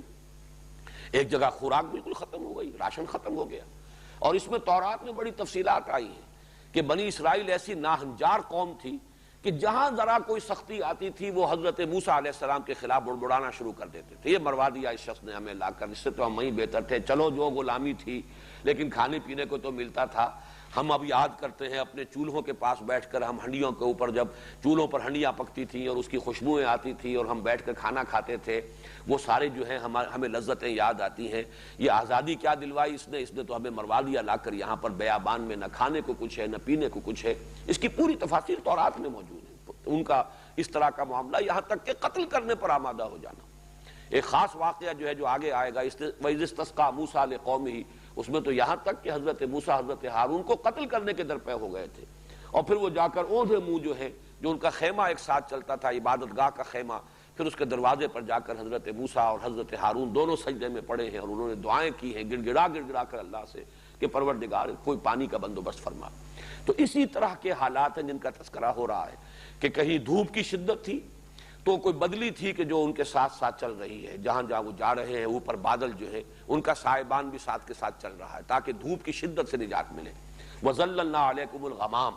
وَأَنزَلْنَا عَلَيْكُمُ الْمَنَّ وَالسَّلْوَىٰ, نازل فرمایا تم پر من اور سلوہ. یہ ایک خاص غذا کا اہتمام کیا گیا جہاں کوئی غذا کی صورت نہیں رہی تھی. اور جب انہوں نے اسی طریقے سے حضرت موسیٰ علیہ السلام کو تنگ کرنا شروع کیا, غالباً اذان شروع ہو گئی. وہ آخرہ تو غذا کا سامان جو اللہ نے فراہم کیا وہ 2 شکلوں میں. ایک تو من جو ہے وہ کہتے ہیں کہ رات کے وقت جیسے اوس گرتی ہے ایسے ہی کوئی فضا سے کوئی چیز نیچے گرتی تھی زمین پر, اور پھر صبح کے وقت جو ہے سورج نکلنے سے پہلے جب ذرا ٹھنڈا وقت ہوتا تھا جم جاتی تھی. یہ جیسے دھنیے کے بیج ہوتے ہیں اس طرح کی کوئی چیز, اور اس کے اندر اللہ تعالیٰ نے وہ سارے کاربوہائیڈریٹ جو انسان کو ضروری ہے اس کی غذا کے لیے وہ فراہم کیا. میٹھی ہوتی تھی بڑی, اور اس کو پھر وہ لوگ جمع کر لیتے تھے, اس کو پیستے تھے, اور وہ گویا کہ ان کے لیے جو غلے کی ضرورت ہے وہ اس طریقے سے اللہ نے پوری فرمائی. اور سلوا جو ہے یہ بٹیر کی قسم کا ایک پرندہ تھا, جھنڈ کے جھنڈ آتے تھے اور خود ہی گرتے تھے آ کر قدموں میں, جن کو پکڑ لینا بہت آسان. تو اس سے اللہ تعالیٰ نے پروٹین کی سپلائی ان کے لیے کر دی. وَلَحْمَ طَيْرٍ مِّمَّا يَشْتَهُونَ, جتنے چاہو پکڑ لو. اور یہ دونوں چیزیں جو ہیں اللہ تعالیٰ نے خصوصی احسان سے. من کے بارے میں تورات نے تو یہ کہا ہے کہ اس کا نام من اس لیے پڑ گیا کہ جب وہ چیز دیکھی زمین پر پڑی ہوئی تو انہوں نے ایک دوسرے سے پوچھا من یہ کیا ہے. چونکہ عبرانی اور عربی زبان میں عرض کر چکا ہوں, یا تو ماں بیٹی کا رشتہ ہے ان کے مابین, یا یہ کہ یہ بہنیں ہیں آپس میں, کسی ایک ہی زبان سے دونوں زبانیں نکلی ہیں. تو من ماں کے معنی میں یہ کیا ہے ماہذا, تو لوگوں نے اس کی وجہ سے اس کا نام من پڑ گیا. مولانا اصلاحی صاحب کا, مولانا فرائی کا خیال یہ ہے کہ چونکہ یہ اللہ کا خصوصی احسان تھا, من کہتے ہیں احسان کو, من اللہ علینا, اللہ نے ہم پر احسان فرمایا, اس اعتبار سے اسے من کہا گیا. واللہ عالم. تو وَأَنزَلْنَا عَلَيْكُمُ الْمَنَّ وَالسَّلْوَىٰ كُلُوا مِن طَيِّبَاتِ مَا رَزَقْنَاكُمْ, کھاؤ تمہاری یہ ضرورت بھی ہم پوری کیے دے رہے ہیں, جو پاکیزہ چیزیں ہم نے تمہیں دی ہیں, تمہاری تمام غذا کی ضروریات فراہم کر دی بغیر اس کے کہ تمہیں کوئی کاشتکاری کرنی پڑے, ہل چلانا پڑے, کوئی شکار کے لیے مشقتیں جھیلنی پڑے. وَمَا ظَلَمُونَا وَلَٰكِن كَانُوا أَنفُسَهُمْ يَظْلِمُونَ, اور انہوں نے ہم پر کوئی ظلم نہیں کیا. یہاں ظلم سے مراد ہوگی ہمارا کچھ نہیں بگاڑا، بلکہ وہ اپنی ہی جانوں پر ظلم کرتے رہے. یہاں وضاحت نہیں ہے، لیکن اکثر مفسرین کا اور تورات کے حوالے سے جب تفسیر کی گئی ہے تو اس میں بیان کیا گیا ہے کہ انہیں روک دیا گیا تھا کہ اس کی ہولڈنگ نہ ہو، اس کو جمع نہ کیا جائے. روز کے روز اللہ جو دے رہا ہے اس کو کھا لو، اپنی ضرورت پوری کر لو، باقی اسے سینت کر رکھنے اور جمع کرنے کی اجازت نہیں ہے. لیکن وہ جو ایک ذہنیت، سرمایہ دارانہ ذہنیت یہود کے مزاج کے اندر جو وہ ایک چیز ہمیشہ سے شامل رہی ہے، چوری چھپے اس کو جمع کرنے کی انہوں نے کوشش کی، اور اس سے پھر یہ کہ اللہ تعالیٰ کی طرف سے کوئی اظہار ناراضگی ہوا، اس کی طرف اشارہ کیا جا رہا ہے. وَمَا ظَلَمُونَا، ہمارا کچھ نہیں بگاڑا انہوں نے، وَلَٰكِن كَانُوا أَنفُسَهُمْ يَظْلِمُونَ، بلکہ وہ اپنی ہی جانوں پر ظلم کرتے رہے. وَإِذْ قُلْنَا ادْخُلُوا هَٰذِهِ الْقَرْيَةَ فَكُلُوا مِنْهَا حَيْثُ شِئْتُمْ رَغَدًا وَادْخُلُوا الْبَابَ سُجَّدًا وَقُولُوا حِطَّةٌ نَغْفِرْ لَكُمْ خَطَايَاكُمْ وَسَنَزِيدُ الْمُحْسِنِينَ فَبَدَّلَ الَّذِينَ ظَلَمُوا قَوْلًا غَيْرَ الَّذِي قِيلَ لَهُمْ فَأَنزَلْنَا عَلَى الَّذِينَ ظَلَمُوا رِجْزًا مِّنَ السَّمَاءِ بِمَا كَانُوا يَفْسُقُونَ. اور یاد کرو جب کہ ہم نے کہا کہ داخل ہو جاؤ اس بستی میں، هذه القرية، اب یہ گویا کہ اشارہ کیا جا رہا ہے ان لوگوں کے لیے تو هذه القرية، یہ بالکل اسی طرح کی بات ہے وَلَا تَقْرَبُوا هَٰذِهِ الشَّجَرَةَ، تو گویا کہ اشارہ کر کے ایک وہ جنت کا ایک درخت معین کر دیا گیا تھا. اسی طرح ان کے لیے وہ شہر معین ہے. لیکن مفسرین کو بہرحال اس میں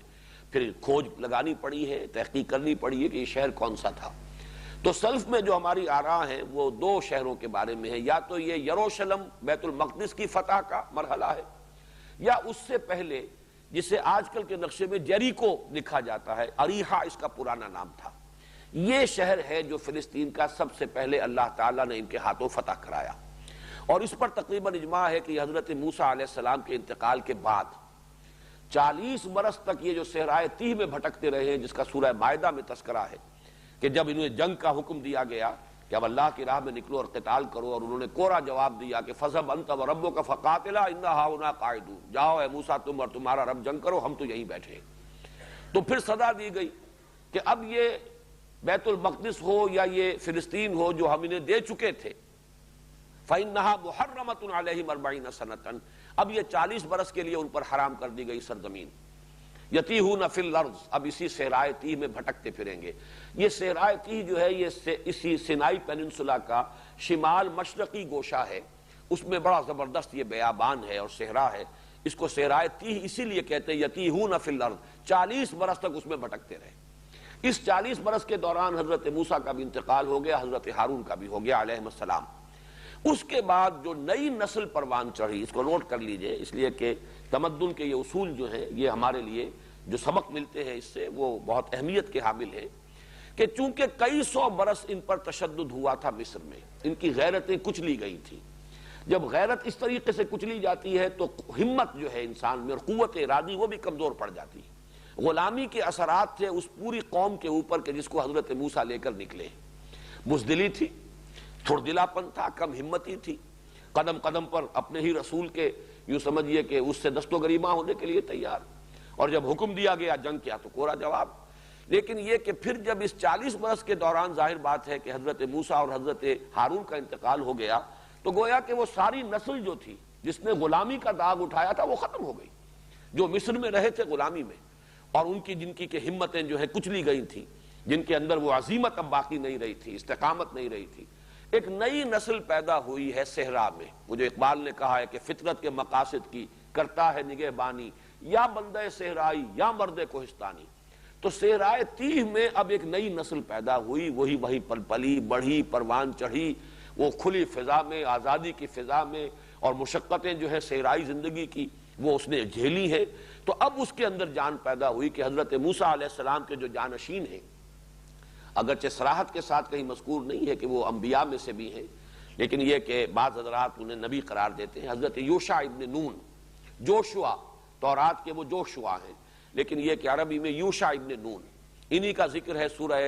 کہف میں. حضرت موسیٰ علیہ السلام کے جو ساتھی تھے، قال موسیٰ لفتاہ، یہ ایک نوجوان ان کے ساتھی تھے جو ان کے ساتھ رہے تھے اس سفر میں جس پر اللہ نے بھیجا تھا، جس میں کہ حضرت خضر سے ان کی ملاقات ہوئی ہے. بہرحال وہ جب ان کی خلافت کا دور آیا ہے، وہ خلیفہ اول ہیں حضرت موسیٰ علیہ السلام کے، تو جو نئی نسل پیدا ہوئی تھی اس بیابان میں اور اس صحرائے جو تیہ کی دشت نوردی کے دوران، وہ اس نے پھر جہاد کیا اور پہلا شہر جو فتح ہوا ہے وہ جیریکو یا اریحا شہر ہے، تو اللہ تعالیٰ اس کا ذکر فرما رہے ہیں وَإِذْ قُلْنَا ادْخُلُوا هَٰذِهِ الْقَرْيَةَ، اور یاد کرو جب کہ ہم نے کہا تھا داخل ہو جاؤ اس بستی میں، یعنی فاتح کی حیثیت سے یہ تم پر فتح ہم تمہیں اس کی فتح عطا فرما رہے ہیں۔ فَكُلُوا مِنْهَا حَيْثُ شِئْتُمْ رَغَدًا، اور اب وہاں سے کھاؤ اس میں سے جیسے چاہو با فراغت۔ ایک شہر ہے فتح ہو رہا ہے، اس کے اندر بہرحال گودام بھی ہوں گے، اس میں غلے بھی ہوں گے، اس میں ہر طرح کی نعمتیں ہوں گی۔ اب جب فاتح کی حیثیت سے تم داخل ہو رہے ہو تو گویا کہ اب یہ تمہارے ڈسپوزل پر ہے۔ کلو منہا، اب ان میں سے کھاؤ، ہے سو شے تم جہاں سے چاہو، رغدن با فراغت، وادخلوا الباب سجدا، اور داخل ہو دروازے میں سجدہ کرتے ہوئے۔ لیکن سجدے سے مراد یہاں پر در حقیقت وہ اصطلاحی سجدہ نہیں ہے کہ زمین جیسے کہ پیشانی زمین پر ٹکا دی جاتی ہے، یہ انتہائی شکل ہے سجدے کی، جھکنا۔ رکوع کے لیے بھی لفظ سجدہ آتا ہے، جیسے کہ حضرت ابراہیم علیہ السلام کے بارے میں آتا ہے کہ انہوں نے سجدہ کیا جب وہ فرشتے آئے تھے ملنے کے لیے۔ وہ سجدہ اس معنی میں نہیں، جھک کر ملنا، رکوع کرنا، یہ در حقیقت یہ ایک انداز تھا اس وقت کا۔ تو یہاں پر اس سے مراد ہے دروازے میں فاتحانہ داخل ہو تو تمہاری گردنیں غرور سے اکڑی ہوئی نہیں ہونی چاہیے، تمہارا طرز عمل عام دنیا داروں کے طرز عمل سے مختلف ہونا چاہیے۔ تم رسول کی امت ہو، تمہاری تربیت ہوئی ہے، صحرا کے اندر اللہ نے تمہاری تربیت کی ہے۔ اب یہاں پر جو تمہارا داخلہ ہونا چاہیے جیسے کہ حضور صلی اللہ علیہ وسلم کا داخلہ ہے، جب آپ مکے میں داخل ہوئے ہیں بحیثیت فاتح سن 8 ہجری میں، سن 10 رمضان مبارک سن 8 ہجری، تو اس وقت یہ روایات میں آتا کہ حضور کی گردن اتنی جھکی ہوئی تھی کہ جس سواری پر آپ تھے اس کی گردن کے ساتھ گویا کہ آپ کی پیشانی تقریباً مس کر رہی تھی، کہ کہیں ایسا نہ ہو کہ اس وقت جو ہے گردن اکڑ جائے، اس میں پیدا ہو جائے ایک طرح کے غرور کی کیفیت، بلکہ اللہ تعالیٰ کے سامنے جھکے ہوئے عاجزی کے ساتھ ایک ہیوملٹی کا انداز ہونا چاہیے، بجائے ایروگنس کے اور بجائے اپنے تفاخر کے اور اپنی شان۔ اور جیسے کہ آج کل تو دنیا میں ہوتا ہے بڑے جشن مناتے ہوئے اور روب ڈالتے ہوئے اور بینڈ باجوں کے ساتھ جو ہے پوری طرح داخل ہوتے ہیں ڈھول ڈھمکے کے ساتھ، بجائے اس کے تم داخل ہو وہاں پر جھک کر اپنے سروں کو جھکائے ہوئے اللہ تعالیٰ کی عظمت کا اعتراف کرتے ہوئے۔ وادخلوا الباب سجدا وقولوا حطۃ، اور زبان پر تمہارے استغفار ہونا چاہیے۔ لفظ حطہ، حتہ یا حتو کہتے ہیں کسی چیز کو جھاڑ دینا، تو انسان کے گناہوں کو جھاڑ دینے والی چیز، انسان سے اس کے اثرات جو ہیں گناہ کے زائل کر دینے والی چیز ہے مغفرت۔ قولوا حطۃ، اللہ سے استغفار کرتے رہو، پروردگار ہماری خطاؤں سے درگزر فرما، ہماری کوتاہیاں معاف فرما دے، ہم سے اگر کوئی اسراف ہوا ہے، وہ اگر کوئی زیادتی ہو گئی ہے، اللہ تو بخش دے، تو نے ہم پر کرم فرمایا ہے۔ تو یہ عاجزی کا اور تذلل کا تمہارے انداز سے جو ہے اظہار ہونا چاہیے، اور دوسرے یہ کہ تمہاری زبانوں پر استغفار ہونا چاہیے۔ قولوا حطۃ نغفر لکم خطایاکم، ہم بخش دیں گے تمہارے لیے تمہاری جو بھی خطائیں ہوئی ہیں، ان کے جو بھی اللہ تعالیٰ کی طرف سے جو بھی احکام آئے ان میں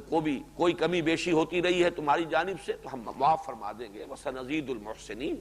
اور جو تم میں سے ہیں محسنین، محسن کا لفظ جو ہے عربی زبان میں کسی اور سینس میں آتا ہے، اردو میں کسی اور سینس میں۔ عربی زبان میں اگر اس کے بعد الہ کا لفظ آئے گا، احسن الہ، کسی پر احسان کرنا، تو احسن الہ ہوگا، الہ، اس نے اس پر احسان فرمایا۔ محض احسان کا لفظ آئے گا تو کسی بھی کام کو خوبصورتی سے کرنا، عمدگی سے کرنا، بڑی توجہ کے ساتھ کرنا۔ جیسے کہ آیا ہے کہ جب تم جانور کو ذبح کرو فاحسنوا الذبح، احسن القتل، قتل کر رہے تو وہ بھی عمدگی کے ساتھ کرو، یعنی یہ کہ چھری تیز ہونی چاہیے، جانور کو تکلیف نہ پہنچاؤ کہ اس کے اوپر چلا رہے ہو چھریاں، اور بلکہ یہ کہ ایک ہر کام کو جس کو کرو عمدگی کے ساتھ، خوبصورتی کے ساتھ، اہتمام کے ساتھ۔ تو جو بھی تم میں سے، اب یہ احسان کا درجہ سب سے بلند ہے، اسلام، ایمان، احسان، تو یہ وہ مقام ہے جو سنزید المحسنین، جن سے خطائیں ہوئی ہیں ان کی خطاؤں سے درگزر فرمائیں گے۔ جو محسنین ہیں، جو اپنے اس مقام بلند پر فائز ہیں نیکی میں اور اپنے زہد میں، تقوی میں، عبادت گزاری میں، تو ان کو ہم اور بڑھائیں گے، ان کے اندر اضافہ کریں گے، ان کی ترقی درجات کا معاملہ ہوگا۔ تو نغفر لکم خطایاکم وسنزید المحسنین فبدل الذین ظلموا قولا غیر الذی قیل لهم، تو بدل دیا ان میں سے ظالموں نے، کچھ ان میں سے ایسے بھی نکلے سرکش۔ اس سے معلوم ہوا کہ وہ سب کے سب نہیں، منہم، من تبعیضیہ ہے، ان میں جو ظالم تھے، جو سرکش تھے، انہوں نے اس کا استہزاء کیا، اس کا مذاق اڑایا، انہوں نے وہ لفظ بھی بدل دیا۔ مختلف روایات آئی ہیں، حتہ کی بجائے حنطہ، ہمیں تو گیہوں چاہیے، گیہوں کی طرف میں ہم داخل ہو رہے ہیں، یا حبہ حبہ، حبہ بھی یہ کہ جو اناج ہے، اس لیے کہ ترس گئے تھے، صحرا میں یہی چیز نہیں مل رہی تھی، من و سلوا ہے اللہ نے عطا فرمایا ہے، لیکن یہ کہ یہ چیزیں جن کی لذتوں کے وہ عادی تھے، بہت عرصے سے ان چیزوں سے وہ محروم تھے، تو اس طریقے سے انہوں نے اس لفظ کو بدلا، فبدل الذین ظلموا قولا غیر الذی قیل لهم، غیر اس کا جو ان سے کہا گیا تھا، بجائے حتہ کا، یہ جو جیسے کہ آپ کو معلوم ہے آگے چل کر آئے گا، لفظوں کو بدل کر معنی بدلنا یہ ان کی ایک خاص عادت تھی، جیسے کہ راعنا کو راعینا کہہ کے مفہوم بدل دیتے تھے۔ راعنا ان کا ایک مجلسی لفظ تھا کہ ذرا ہمارا لحاظ کیجئے، ایکسکیوز می یا پارڈن می، کہیں آپ کوئی بات کر رہے ہیں کسی سے اور آپ نے اس کی بات نہیں سنی، پارڈن می، تو وہ یہ در حقیقت اس قسم کا لفظ ان کے ہاں مجلسی تھا، راعنا۔ لیکن یہ جب حضور کی محفل میں آتے تو راعینا، اے ہمارے چرواہے، لیکن جب ان سے گرفت کی جاتی تھی کہ یہ کیا کہہ رہے ہو، حضور کی شان میں گستاخی کر رہے ہو، منافقین کا یہ طرز عمل تھا جو یہود کے زیر اثر، انہی کے تربیت دادا لوگ تھے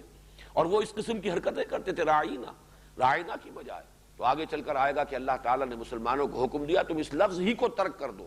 تم انظرنا کہا کرو کہ حضور ذرا ہماری طرف توجہ فرمائیے، ہم بات سمجھ نہیں سکے، ذرا دوبارہ فرما دیجئے، یہ راعینا کا لفظ ہی چھوڑ دو جس کو کہ ذریعہ بنا لیا ان یہودیوں نے، اور ان کے جو گماشتے ہیں منافق تمہاری صفوں کے اندر، انہوں نے اس لفظ کو بگاڑ کر اور نبی کی توہین کا ذریعہ بنا لیا، اس لفظ کو چھوڑ دو۔ تو جس طرح راعینا سے راعینا بنایا ہے، اسی طریقے سے حتہ کا انہوں نے حبہ یا حنطہ کر کے اپنے اس لفظ کو بدلا ہے، دل ہی دل میں خوش ہو رہے ہیں کہ یہ ہم سے کیا کہا جا رہا ہے، ہم اس کا مذاق اڑا رہے ہیں، لیکن یہ کہ یہ سب کا معاملہ نہیں، نوٹ کر لیجئے، فَبَدَّلَ الَّذِينَ ظَلَمُوا مِنْهُمْ قَوْلًا غَيْرَ الَّذِي قِيلَ لَهُمْ، تو ان میں سے جو ظالم تھے، جو سرکش تھے، جو فاسق و فاجر تھے، انہوں نے اس لفظ کو چھوڑ کر کے جس کا انہیں حکم دیا گیا تھا اس کو ایک اور لفظ سے بدل دیا، فَأَنزَلْنَا عَلَى الَّذِينَ ظَلَمُوا رِجْزًا مِنَ السَّمَاءِ بِمَا كَانُوا يَفْسُقُونَ، تو ہم نے پھر نازل فرمایا ان ظالموں پر، فاسقوں پر، ان سرکشوں پر آسمان سے ایک عذاب، ان کے فسق کی وجہ سے، ان کی سرکشی کی وجہ سے، ان کی ناہنجاری کے باعث ہم نے ان کے اوپر عذاب نازل فرمایا۔ یہ من السماء سے لازماً مراد یہ نہیں ہے کہ آسمان ہی سے کوئی براہ راست شے نازل ہوئی ہو، اللہ تعالیٰ کے حکم سے جو شے بھی نازل ہوتی ہے اس کے لیے استعارے کے طور پر آسمان سے نازل ہوئی۔ تورات سے جو معلوم ہوتا ہے وہ یہ ہے کہ ایک وبا ان میں پھوٹ پڑی، اس شہر میں داخل ہونے کے بعد یہ جو سرکش قسم کے لوگ تھے انہوں نے زنا کاریاں بھی کی، وہاں پر ظاہر بات ہے فاتح کی حیثیت سے داخل ہوئے تھے، انہوں نے وہاں پر بدکاریاں کی، جس کے نتیجے میں طاعون کی ایک بیماری ان میں پھیلی ہے اور 30,000 افراد ان کے جو ہیں مر گئے ہیں اس طاعون کی وبا میں۔ تو غالباً اس کی طرف اشارہ ہے کہ اللہ تعالیٰ نے پھر ان کے اوپر یہ اپنا عذاب جو ہے وہ نازل فرمایا۔ اب اس کے بعد وہ واقعہ آ رہا ہے وَإِذِ اسْتَسْقَىٰ مُوسَىٰ لِقَوْمِهِ فَقُلْ نَضْرِب بِعَصَاكَ الْحَجَرَ، یہ جو بھی محققین ہیں تورات کے اور بائبل کے، ان کا کہنا یہ رفیدین ایک مقام ہے،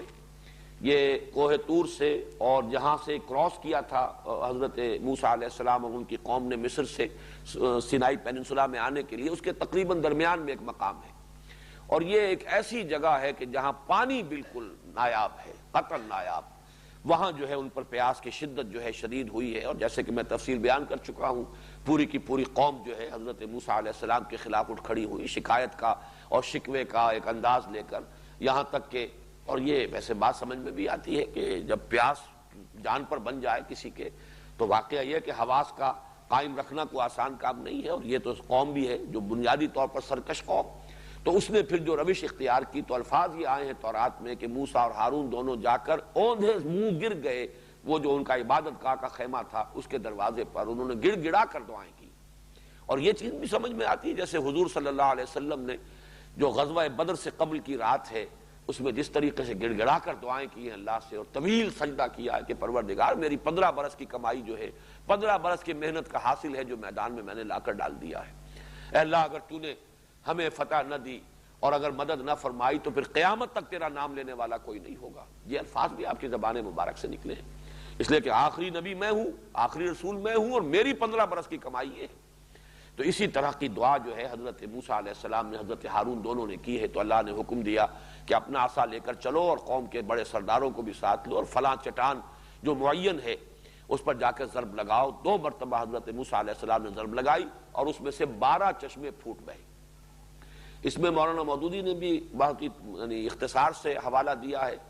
کہ بہت سے جو سیاح ہیں جنہوں نے تحقیق کی ہے خاص طور پر یہ تورات میں جن واقعات کا تذکرہ ہے ان کی، تو اس کا حوالہ بڑا اختصار سے دیا ہے، لیکن مولانا عبد الماجد دریابادی نے بڑے تفصیل سے کئی سیاحوں کی جو ہے وہ کوٹیشنز دی ہیں اپنی تفسیر میں کہ وہ چٹان اب بھی موجود ہے اور اس کے اندر وہ سوراخ ہیں۔ اگرچہ ایک زمانے تک تورات کے لوگ، عیسائی لوگ، یہودی لوگ مذاق اڑاتے رہے قرآن کا کہ یہ 12 کا عدد کہاں سے لے آیا قرآن، 12 چشمے کہاں سے، اس لیے کہ تورات میں کہیں 12 چشموں کا تذکرہ نہیں ہے۔ یہ ضرور ہے کہ چشمے پھوٹ بہے، لیکن 12 کا عدد نہیں ہے، یہ محمد نے کہاں سے بیان کر دیا۔ لیکن یہ کہ ثابت کیا ہے کہ پھر بعد میں جو سیاح گئے ہیں تو وہاں پر وہ سوراخ جو ہیں ان کی تعداد اتنی ہی بنتی ہے، ایک ہی چٹان سے مختلف اس کے گوشوں میں سے، سائڈز میں سے، اطراف میں سے سوراخ بنے اور ان میں سے پانی جو ہے وہ پھوٹ بہا، اور اس طریقے سے 12 چشمے۔ اور اس کا ایک بہت ہی معنوی تعلق ہے اس سے کہ 12 قبیلے تھے، ہر قبیلے نے اپنا ایک گھاٹ معین کر لیا، یہ چشمہ ہمارا ہے، یہ چشمہ ہمارا ہے، یہاں سے جو پانی نکل رہا ہے وہ ہمارا ہے۔ اس سے یہ ہے کہ وہ غالی جو ہے ان کے اندر جو بدامنی ہو سکتی تھی اگر ایک ہی چشمہ ہوتا، جیسے کہ حالی نے کہا ہے کہ کہیں پانی پینے پلانے پہ جھگڑا، کہیں گھوڑا آگے بڑھانے پہ جھگڑا، تو ان جھگڑوں کا بھی اللہ نے سد باب کر دیا، اور 12 چشمے جو ہیں حضرت موسیٰ علیہ السلام کے عصا کی ضرب سے اس چٹان سے اللہ تعالیٰ نے بہا دیے۔ وَإِذِ اسْتَسْقَىٰ مُوسَىٰ لِقَوْمِهِ، استسقا پانی طلب کرنا، سقا یسقی پلانا، اسی سے لفظ سقا بنا ہے پلانے والا، تو اسی سے لفظ ساقی بنا ہے۔ اب تو سقا جو ہے وہ ہمارے ہاں وہ پیشہ ہی ختم ہو گیا جب سے یہ کہ پانی کا یہ نظام ہے اور واٹر سپلائی کا نظام، ٹیپ سے پانی آ رہا ہے، لیکن یہ کہ یہ سقا اور بننا، اور خاص طور پر مکہ مکرمہ میں جب پہلی مرتبہ سن 62 میں حج کے لیے حاضری ہوئی ہے تو باقاعدہ بورڈ لگے ہوتے تھے، فلاں شخص سقا۔ یہ سقا ان کا ایک بڑا، ایک یوں سمجھیے کہ اعزاز کا لفظ، جو زمزم کا پانی پلانے پر جن لوگوں کی خدمت تھی اور جو مامور تھے اس پر، وہ سقا کہتے تھے وہاں پر زمزم کا پانی پلانے والے حاجیوں کو۔ تو اسی سے سقا یسقی پلانا، اور استسقا یستسقی باب استفعال پانی طلب کرنا، مانگنا۔ وَإِذِ اسْتَسْقَىٰ مُوسَىٰ لِقَوْمِهِ، اور یاد کرو جب کہ پانی طلب کیا موسیٰ نے اپنی قوم کے لیے، فَقُلْ نَضْرِبْ بِعَصَاكَ الْحَجَرَ، تو ہم نے فرمایا کہ ضرب لگاؤ اپنے عصا سے حجر پر، چٹان پر۔ اور الحجر کہا ہے، یہ الف لام یہاں کہا ہے، کوئی معین چٹان جو بتا دی گئی، جس کی تفسیر بیان کرنے کی یہاں ضرورت نہیں۔ ہمارے ہاں بعض لوگوں نے جو ہے اس کی بھی تعویلیں کرنے کی کوشش کی ہے کہ ایک چٹان سے کیسے جو ہے چشمے پھوٹ بہ سکتے ہیں، 12 چشمے، اور یہ تو اصل میں یہ تھا کہ اپنی قوم کو لے کر چلو، عصا جو ہے وہ قوم کے معنی میں آیا ہے، اور یہ ساری جو ہے منکرین حدیث نے یہ تعویلیں کی ہیں، لیکن واقعہ یہ ہے کہ ان کی یہ تعویلیں جو ہیں خود ان کے منہ پر آ رہی ہیں، جبکہ ان کی تحقیقات جو ہیں، دشمنوں کی تحقیقات قرآن مجید کے بیان کی جو توثیق کر رہی ہیں، لیکن ہمارے ہاں کے بے یقین لوگ جن کو کہ ان چیزوں پر اعتماد نہیں ہے، وہ خام خواہ کی دور ازکار تعویلات کا سہارا لے رہے ہیں۔ تو وَإِذِ اسْتَسْقَىٰ مُوسَىٰ لِقَوْمِهِ فَقُلْ نَضْرِبْ بِعَصَاكَ الْحَجَرَ، اور جب کہ پانی طلب کیا موسیٰ نے اپنی قوم کے لیے تو ہم نے فرمایا کہ لگاؤ ضرب اپنے اس عصا سے اس چٹان پر۔ میں اس کا اضافہ اس لیے کر رہا ہوں کہ الف لام یہاں پر عہد کا ہے، اس معین چٹان پر جو اللہ نے بتا دی۔ فَانْفَجَرَتْ مِنْهُ اثْنَتَا عَشْرَةَ عَيْنًا، فجر کہتے ہیں اس پھٹنے کو، تو فجر بھی وقت جو ہے فجر کا وہ بھی اس معنی میں کہ پاؤں پھٹتی ہے، اور یہ جو رات کی تاریکی کا پردہ چاک ہوتا ہے اور سپیدہ سحر نمودار ہوتا ہے، تو یہ فجر ہے۔ اسی لیے فاجر اس شخص کو کہتے ہیں جو آپے سے باہر ہو جائے، جو اپنے نفس پر کنٹرول نہ کر سکے، خواہشات نفس پر، شہوات پر، جذبات پر قابو نہ پا سکے، وہ فاجر ہے۔ اس لیے کہ گویا کہ وہ آپے سے باہر ہے، وہ سیلف کنٹرول اس میں نہیں ہے، اپنے وجود کے اوپر اسے خود جو ہے وہ قابو حاصل نہیں ہے، وہ فاجر ہے۔ تو فرمایا فن فجرت، تو پھوٹ بہے اس میں سے، من حسنتا عشرۃ عینا، 12 چشمے۔ فم بچست کا لفظ آیا ہے سورہ اعراف میں، یہی آیت وہاں بھی آئی ہے، تو اس میں سے پھوٹ بہے، صرف لفظ کا فرق ہے، مفہوم وہی ہے۔ قد علم کل اناس مشربہم، جان لیا، اور یہاں مراد ہے معین کر لیا، قد علم، عالمہ سے قد کا اضافہ کر کے گویا کہ تعین کر لیا، ہر قبیلے نے، کل اناس، تمام لوگوں نے، یعنی ہر جمعیت جو تھی، یہ اناس کا لفظ جو ہے اس میں جمع ہے، اس کا کوئی واحد نہیں ہے، لوگوں کی ایک جمعیت، انسانوں کی کوئی جمعیت، اور وہ جمعیت وہاں قبائل کی شکل میں تھی۔ 12 بیٹے حضرت یعقوب کے، اس سے 12 قبیلے تھے بنی اسرائیل کے، تو 12 چشمے پھوٹ بہے، اور ان میں سے ہر قبیلے نے اپنا گھاٹ معین کر دیا۔ قد علم کل اناس مشربہم، مشرب یہ گویا کہ اس میں ظرف ہے، شربہ یشرب پینا، اور پینے کی جگہ گھاٹ جہاں سے پانی پیا جائے یہ مشرب ہے۔ قد علم کل اناس مشربہم، ہر گروہ نے ہر قبیلے نے معین کر لیا اپنا گھاٹ۔ کلوا واشربوا من رزق اللہ ولا تعصوا فی الارض مفسدین، اور گویا کہ ان سے کہہ دیا گیا، یہاں پر قیلا کا لفظ جو ہے محذوف ہو جاتا ہے، کوئی ضرورت نہیں اس کی، ایک گویا کہ تصویر حال سامنے آ رہی ہے کہ اس کے بعد یہ بات ان سے کہہ دی گئی، یا یہ کہ حالت ایسی ہو گئی کہ جس سے از خود یہ بات ظاہر ہو رہی تھی، چاہے وہ لفظاً وہ بات کہی نہ بھی گئی ہو تو وہ صورت حال کی تعبیر کی جا رہی ہے۔ کلوا واشربوا من رزق اللہ، کھاؤ اور پیو۔ دیکھیے پہلے من و سلوہ کا ذکر تھا، وہاں لفظ صرف کلو آیا تھا، اب یہاں چونکہ پانی کے 12 گھاٹ آئے ہیں تو وشربو کا اضافہ ہو گیا، کلوا واشربوا من رزق اللہ، کھاؤ اور پیو اللہ کے رزق میں سے، ولا تعصوا فی الارض مفسدین، اور زمین میں اینڈتے نہ پھرو فساد مچاتے ہوئے، سرکشی کرتے ہوئے، تمرد کا مظاہرہ نہ کرو، اور جو کچھ کہ تم اپنے نبی اپنے رسول حضرت موسیٰ اور ہارون کے ساتھ کرتے رہے ہو اس روش سے باز آؤ، اور اللہ تعالیٰ کے سامنے بھی صرف گندگی کی کیفیت اختیار کرو اور اللہ تعالیٰ کی نعمتوں کا شکر ادا کرو۔ ولا تعصوا فی الارض مفسدین، یہ عصا اور عیسا، عین یہ اور سے، اور عین سے اور یہ اگرچہ حروف اصلی ایک ہے لیکن ان میں سے ترتیب ذرا بدل جاتی ہے، لیکن دونوں کا مفہوم ایک ہی ہے۔ العیس شدت الفساد، یہ امام قرطبی کی وضاحت ہے کہ عیس ہے جس میں فساد کی شدت پیدا ہو جائے وہ عیس ہے، والعصا اشد من الفساد، اور جب اس میں بہت ہی فساد میں تمرد اور سرکشی بلکہ کہنا چاہیے بغاوت کا عنصر پیدا ہو جائے تو وہ عصا ہے۔ ولا تعصوا فی الارض مفسدین، تو زمین میں سرکشی کرتے ہوئے اور بغاوت پر آمادہ ہو کر اللہ اور اس کے رسول کے مقابلے میں مد مقابل بن کر آ کر زمین میں فساد نہ مچاؤ۔ وَإِذْ قُلْتُمْ يَا مُوسَىٰ لَن نَّصْبِرَ عَلَىٰ طَعَامٍ وَاحِدٍ، اور یاد کرو جب کہ تم نے کہا تھا اے موسیٰ ہم ہرگز صبر نہیں کر سکتے، اور یہاں صبر سے مراد ہے قناعت کرنا، ہم ہرگز قانے نہیں ہو سکتے، قناعت نہیں کر سکتے، عَلَىٰ طَعَامٍ وَاحِدٍ، یہ ایک ہی کھانا ہے، ہم تو اکتا گئے کھا کھا کر، چاہے کتنا ہی اچھا بٹیر کا گوشت ہے، لیکن یہ کہ آدمی کو مسلسل کھانا پڑے تو یہ ہم اپنے اوپر بھی طاری کریں تو بات سمجھ میں آتی ہے، طبیعت اکتا جاتی ہے۔ اعلیٰ سے اعلیٰ غذا ہو، اعلیٰ سے اعلیٰ جو انسان کو نعمتیں میسر ہوں، لیکن تسلسل اگر ہو، انسان کو کچھ نہ کچھ اس میں تنوع چاہیے، کچھ تبدیلی چاہتا ہے، مونوٹنی جو ہے وہ پسند نہیں ہوتی، تو لن نصبر علی طعام واحد، ہم ایک کھانے کے اوپر صبر نہیں کر سکتے، ہمارے لیے ممکن نہیں ہے کہ اسی ایک غذا کے اوپر ہم قناعت کرتے رہیں۔ فادع لنا ربک، تو دعا کرو ہمارے لیے اپنے رب سے، خاص استدعا کرو، دعا کرو۔ یخرج لنا مما تنبت الارض من بقلها وقثائها وفومها وعدسها وبصلها، ہمارے لیے دعا کرو اپنے رب سے کہ وہ نکالے، یخرج لنا، ہمارے لیے نکالے، مما تنبت الارض، وہ چیزیں جو اگاتی ہے زمین، زمین سے جو مختلف چیزیں پیدا ہوتی ہیں، یہ تو آسمان ہی سے، فضا ہی سے یہ من گر گیا، اور فضا ہی سے یہ سلوا جو ہے، یہ بٹیر جو ہے اس کے جھنڈ آ گئے، یہ زمین میں سے جو چیزیں اگتی ہیں ہم اس کے عادی رہے ہیں، وہ ہماری غذا رہی ہے، تو ذرا حکم دو، اگر ایک ضرب سے تمہاری جو عصا کی اور وہ ایک چٹان میں سے 12 چشمے پھوٹ بہے، سمندر جو ہے اسی عصا کی ضرب سے پھٹ گیا، تو یہ بھی ہمارے لیے معجزہ جو ہے، تم اگر اللہ سے دعا کرو تو اس کا ظہور ہو۔ مما تنبت الارض من بقلها وقثائها وفومها وعدسها وبصلها، ان 5 میں سے صرف ایک لفظ کے معنی میں کچھ اختلاف ہوا ہے، باقی یہ کہ 4 کے بارے میں تقریباً اتفاق رائے ہے۔ بقلها سے مراد ہیں ساگ، ترکاریاں، سبزیاں، یہ چیزیں کہ جو زمین سے پیدا ہوتی ہیں، من بقلها وقثائها سے یہ ککڑیاں، کھیرے، یہ بھی زمین سے پیدا ہونے والی چیزیں، ساری کی ساری چیزیں وہی ہیں، نباتاتی پیداوار، مما تنبت الارض من بقلها وقثائها۔ فوم کے بارے میں اختلاف ہے، مجھے زیادہ قوی رائے یہی معلوم ہوتی ہے، اس سے مراد لہسن ہے۔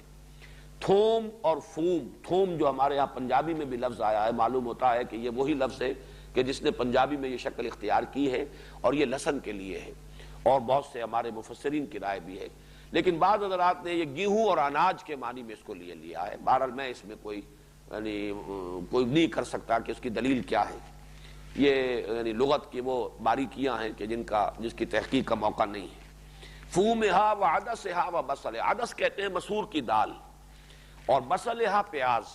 اب یہ وہ چیزیں ہیں کہ جن سے تنوع پیدا ہوتا ہے غذا میں، اور اس کے اندر لذت پیدا ہوتی ہے، لہسن ہے اور پیاز ہے، اس سے وہ مسالے بنتے ہیں، سالن بنتے ہیں۔ گریوی بنتی ہے. تو ان تمام چیزوں کے لیے انہوں نے خاص طور پر جو ہے ان لذتوں کے ان چٹخاروں کو یاد کر کے جو مصر میں جس کے عادی تھے دعا کی، استدعا کی. قال تستبدلون الذی هو ادنی بالذی هو خیر. حضرت موسیٰ نے فرمایا کیا تم بدل لینا چاہتے ہو اس چیز کو کہ جو ادنا ہے اس کے عوض کے جو بہتر ہے. اللہ نے تمہیں جو غذا دی ہے وہ کہیں بہتر ہے، بہت اعلیٰ ہے، ارفع ہے. یہ چیزیں ادنا ہیں، کمتر ہیں، گھٹیا ہیں. تو کیا تم یہ چاہتے ہو کہ اعلیٰ کو دے کر اور گھٹیا جو ہے اس شے کو قبول کر لو؟ اہبطوا مصرا، اگر ایسا ہے ہی تو جاؤ کہیں سیٹل ڈاؤن، کسی شہر میں، بڑے شہر میں جا کے آباد ہو جاؤ. یہ مصر سے مراد ملک کے مصر نہیں ہے، بلکہ مصر کا لفظ آتا ہے کسی بھی بڑے شہر اور بڑی بستی کے لیے.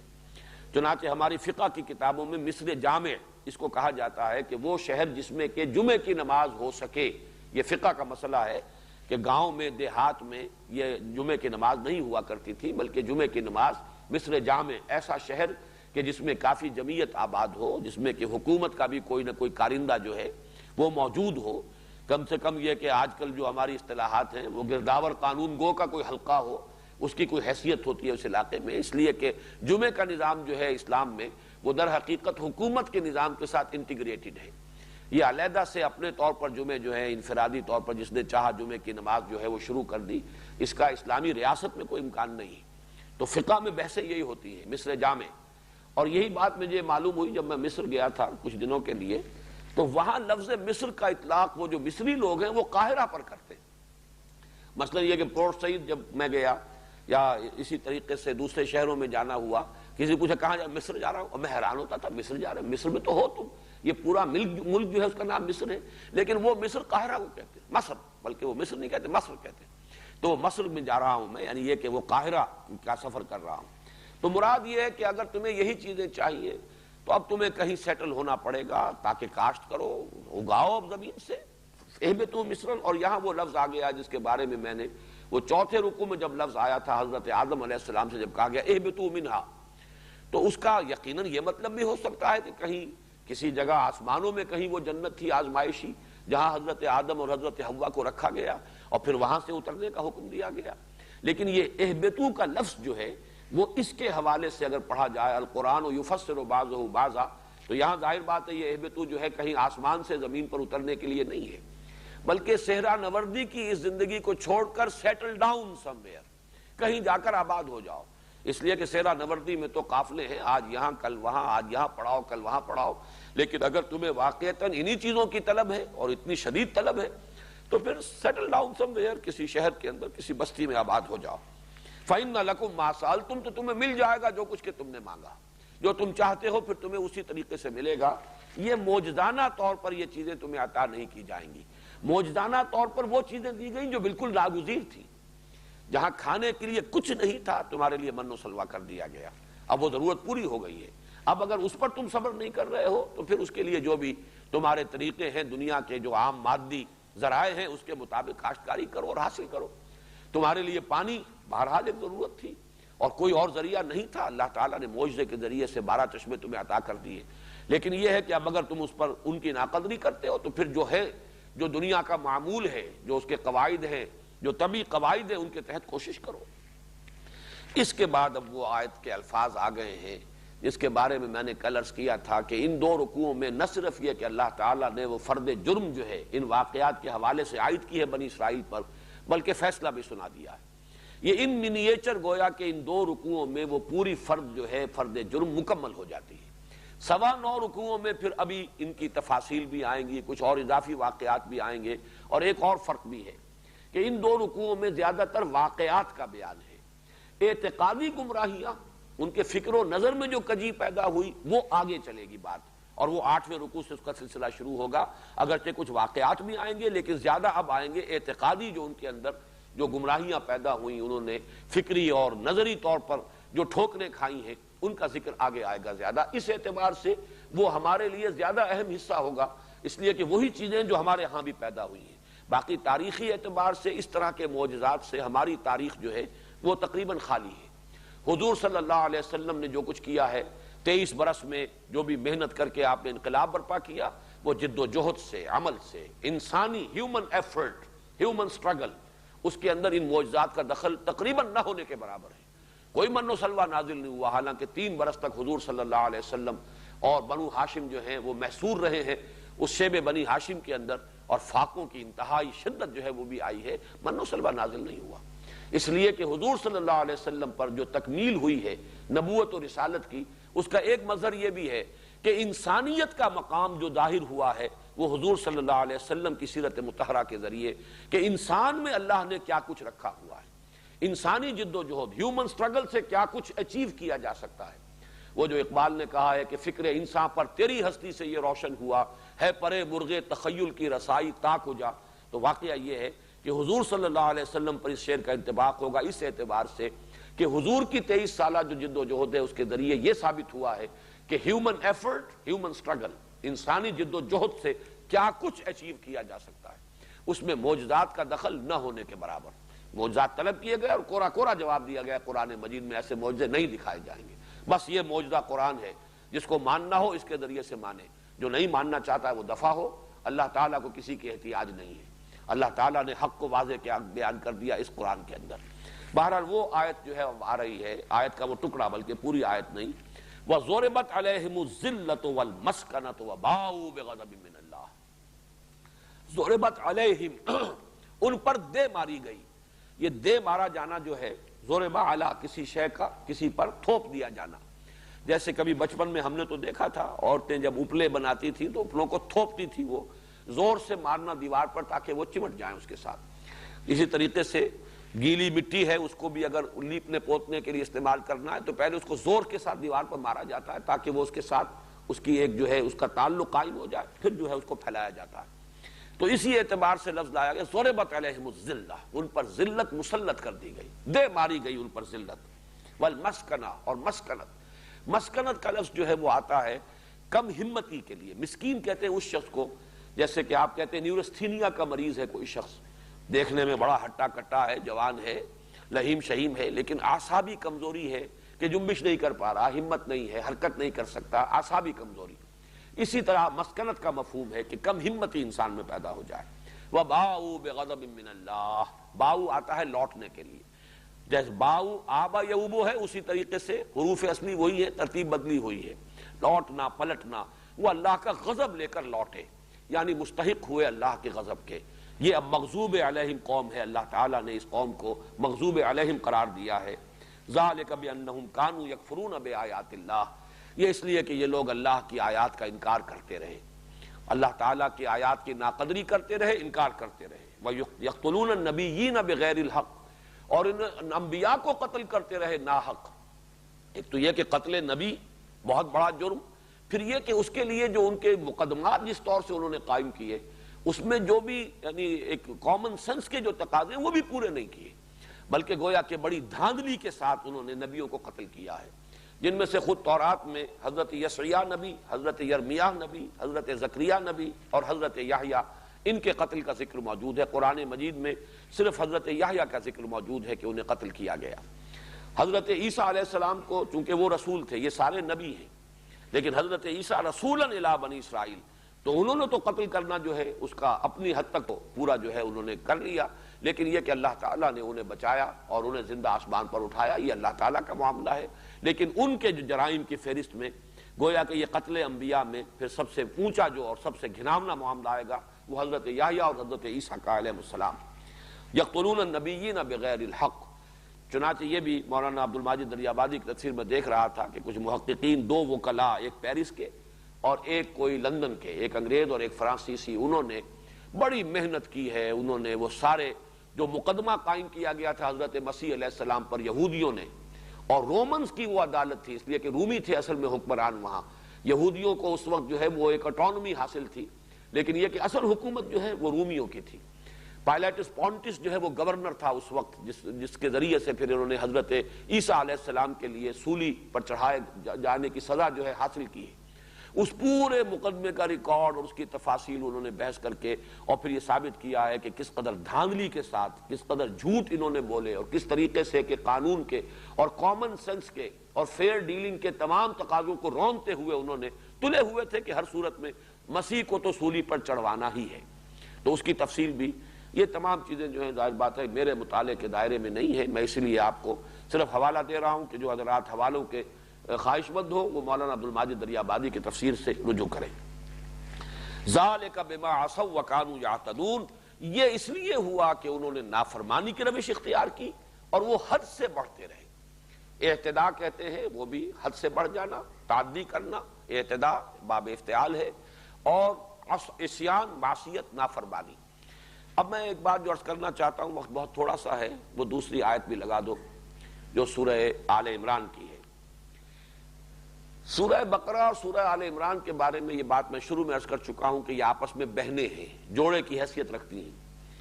اور یہ جو مضمون ہے جو یہاں اس آخری جو ٹکڑا ہے، اس آج کے ہمارے درس کی آخری آیت کا ایک ٹکڑا ہے، یہ پوری آیت نہیں ہے۔ یہ مضمون زیادہ شرح و بسط کے ساتھ نکھر کر اور مزید تفصیل کے ساتھ آیا ہے سورہ آل عمران میں۔ یہ آیت نمبر 112 ہے سورہ آل عمران کی۔ فرمایا ضربت علیہم الذلۃ، یہ تو الفاظ جو کہ تو وہی ہے کہ جو یہاں بھی ہے، ضربت علیہم الذلۃ والمسکنۃ، وہ مسکنہ یہاں بعد میں آئے گا۔ ضربت علیہم الذلۃ اینما ثقفوا الا بحبل من اللہ وحبل من الناس وباؤوا بغضب من اللہ وضربت علیہم المسکنہ۔ باؤوا بغضب من اللہ کے الفاظ بھی وہی، ضربت علیہم المسکنہ وہ بھی وہاں پر آیا تھا، ضربت علیہم الذلۃ والمسکنۃ وباؤوا بغضب من اللہ۔ اس میں اضافہ کیا گیا ہے، آخر میں پھر وہی ہے، ذالک بانہم کانوا یکفرون بآیات اللہ ویقتلون الانبیاء، یہاں تھا یقتلون النبیین بغیر الحق، یہاں آیا ہے یقتلون الانبیاء بغیر حق،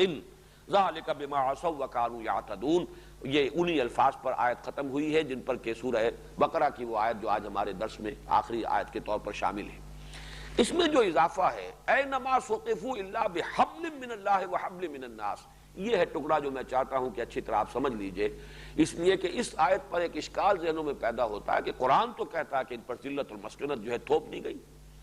مگر آج تو ہم دیکھ رہے ہیں کہ وہ بڑے باعزت ہیں، سربلند ہیں، ان کی حکومت قائم ہو گئی ہے، اسرائیل کی ریاست دنیا میں قائم ہوئی، اور وہ جس طریقے کے یعنی دبدبہ ان کا اس وقت ہے، عالم عرب تقریباً شکنجے میں آ چکا ہے، اور علامہ اقبال دیکھ آئے تھے اس صدی کے شروع میں، ان کا مشاہدہ تھا کہ فرنگ کی رگے جہاں پنجہ یہود میں ہے۔ تو یہ صورتحال جو ہے قرآن مجید کے اس بیان سے تو یکسر مختلف ہے جو سامنے آتی ہے۔ کہاں وہ الفاظ ضربت علیہم الذلۃ والمسکنۃ وباؤوا بغضب من اللہ، کہاں یہ کہ کیفیت ان کی یہ ہے، ان کا یہ عروج جو ہے جو ہو رہا ہے۔ تو یہاں نوٹ کر لیجئے کہ قرآن مجید میں سورہ آل عمران میں اضافہ کر دیا گیا، جہاں کہیں بھی ہوں گے ان پر ذلت اور مسکنت مسلط رہے گی، الا بحبل من اللہ وحبل من الناس۔ دو استثناء ہیں، یا اللہ تعالیٰ کے سہارے یا لوگوں کے سہارے، اور اللہ تعالیٰ کے سہارے سے مراد کیا ہے؟ سورہ بنی اسرائیل کے پہلے رکوع میں جو بیان کیا گیا، ان کے 4 ادوار جو تاریخ کے مکمل ہو چکے تھے نزول قرآن کے وقت، بعثت محمدی صلی اللہ علیہ وسلم کے وقت، ان کو بیان کر کے فرمایا عسیٰ ربکم ان یرحمکم وان عدتم عدنا وجعلنا جہنم للکافرین حصیرا ان ھذا القرآن یہدی للتی ہی اقوم۔ اور یہی قرآن ہے جس کے بارے میں فرمایا گیا ہے حبل اللہ المتین، یہ اللہ کی مضبوط رسی ہے۔ گویا کہ ایک چانس ان کے لیے اللہ نے باقی رکھا تھا، جب وہ حبل اللہ المتین نازل ہوگی، اگر اس کی تصدیق کریں گے، اسے مانیں گے، اس کے زیر سایہ آئیں گے، عسیٰ ربکم ان یرحمکم، یا اللہ تعالیٰ ایک موقع تمہیں دے گا کہ اگر تم چاہو محمد صلی اللہ علیہ وسلم کے دامن رحمت میں آ جاؤ، اگر تم اس کی ہمت کر سکو، قرآن کو مانو، قرآن پر ایمان لاؤ، تو یہ حبل من اللہ، یہ حبل اللہ ہے، اللہ کی مضبوط رسی۔ القرآن حبل اللہ الممدود من السماء الی الارض، یہ اللہ کی رسی ہے جو تنی ہوئی ہے آسمان سے زمین تک، جس کا ایک سرا ہمارے ہاتھ میں ہے، ایک سرا اللہ کے ہاتھ میں ہے۔ یہ مختلف احادیث میں نے متعدد مواقع پر بیان کی ہیں، اور غالباً تعارف قرآن کے ضمن میں بھی یہ مضمون بیان ہوا تھا۔ تو یہاں نوٹ کر لیجئے کہ 2 امکانات ان کے لیے باقی رکھے گئے، الا بحبل من اللہ، اللہ تعالیٰ کے کسی سہارے کی بنیاد پر، وہ موقع انہوں نے کھو دیا۔ اب جو کچھ ہو رہا ہے وہ حبل من الناس ہے، دوسروں کے سہارے، اس لیے کہ اب ان کا یہ بات بالکل ہر شخص جانتا ہے، جس سے کہ کوئی شخص بھی انکار نہیں کر سکتا، اپنے بلبوتے پر وہ نہیں کھڑے ہیں، بلکہ در حقیقت پورے عیسائی دنیا پر، اور عیسائی دنیا کا بھی خاص طور پر ایک حصہ، جس کے لیے ایک جدید اصطلاح ہے ویسپ، وائٹ اینگلو سیکسن پروٹیسٹنٹس، یہ جو پروٹیسٹنٹزم پیدا ہوا ہے یورپ میں، اس میں محسوس ہوتا ہے کہ در حقیقت اس یہودی اثرات، ایک تو اسلام کے اثرات پہنچے اسپین کے ذریعے سے، اور ایک خاص رخ جو دیا ہے اس کو، لوتھر کی اس تحریک کو، وہ یہودیوں نے دیا ہے، اور اسی کے ذریعے سے اس نے اپنے لیے سود جائز قرار دلوایا ہے یورپ کے اندر، اور وہاں سے ان کے ہتھ کنڈے شروع ہوئے ہیں، اور سودی کا اپنے کاروبار کا اور قرضوں کا جال پھیلا کر انہوں نے یورپ میں خاص طور پر وائٹ اینگلو سیکسن پروٹیسٹنٹس کے اوپر تسلط حاصل کیا ہے۔ جرمنی میں اب بھی ان کے خلاف نفرت موجود ہے، ایسٹرن یورپ کے ممالک میں ان کے خلاف شدید نفرت موجود ہے، لیکن یہ ویسٹ جس کو کہا گیا اس زمانے میں جبکہ یہ خلیج کی جنگ چل رہی تھی تو ویسٹ کا لفظ بار بار آیا، white Anglo Saxon Protestant, Bush بھی انہی میں سے ہے، اور یہ جو بھی یعنی برطانیہ کی قوم ہے اور فرانسیسی بھی، یہ در حقیقت وہی قومیں ہیں نارڈک ریسز، یہ ان میں سے اینگلو سیکسن جو ہے، باقی جرمنز جو ہیں یہ ایرینز ہیں، یہ مختلف نسل ہے، اسی طریقے سے رومنز جو ہیں وہ ایرینز ہیں، ایسٹ یورپ کی اقوام بھی مختلف اقوام ہیں، لیکن یہ جو اینگلو سیکسن جو بھی لاٹ ہے، یہ جو حصہ ہے نوع انسانی کا، اور اس میں سے خاص طور پر پروٹیسٹنٹ، ان کے اوپر ان کا تسلط ہے، اور اس تسلط کی وجہ سے ان کے سہارے پر یہ اس وقت جی رہے ہیں۔ اس اعتبار سے قرآن مجید کے یہ الفاظ، اس لیے کہ یہ بات ہمارے سامنے تاریخی اعتبار سے آ چکی ہے واقعاتی انداز میں، ٹھیک ہے کہ سن 67 میں انہیں بہت بڑی فتح حاصل ہوئی، عربوں نے بڑی بزدلی کا مظاہرہ کیا، سازش تھی یا کیا تھا اللہ جانے، غداری ہوئی، کیا ہوا تفصیلات معلوم نہیں، لیکن آپ کو معلوم ہے صحرائے سینا کے اندر وہ میزائلز جو ہیں وہ رکھے رہ گئے، ٹریگر دبانے والے نہیں رہے، بھاگ آئے، وہ جوتیاں چھوڑ کر اور اپنی وردیاں چھوڑ کر مصری بھاگے ہیں وہاں سے۔ ہو سکتا ہے کوئی غداری ہو، جیسے کہ غداری ہوئی تھی ٹیپو سلطان سے، اس کے جو بھی نائبین تھے انہوں نے غداری کی تھی، اور اسی کی وجہ سے انگریز جو ہے انہیں شکست دے سکے تھے، ورنہ ٹیپو کو شکست دینا انگریز کے بس کا روگ نہیں تھا۔ خاص طور پر اہل تشیع تھے اس کے ہاں کچھ لوگ جن کو کہ انگریزوں نے اپنے ساتھ ملایا تھا، اور غداری ہوئی تھی وہاں۔ اسی طریقے سے پلاسی کی جنگ جو ہے وہ بھی ایک غداری کی وجہ سے جیتی گئی، تو ہو سکتا ہے کہ وہاں بھی غداری ہوئی ہو، اس کی تفاصیل ہمیں معلوم نہیں،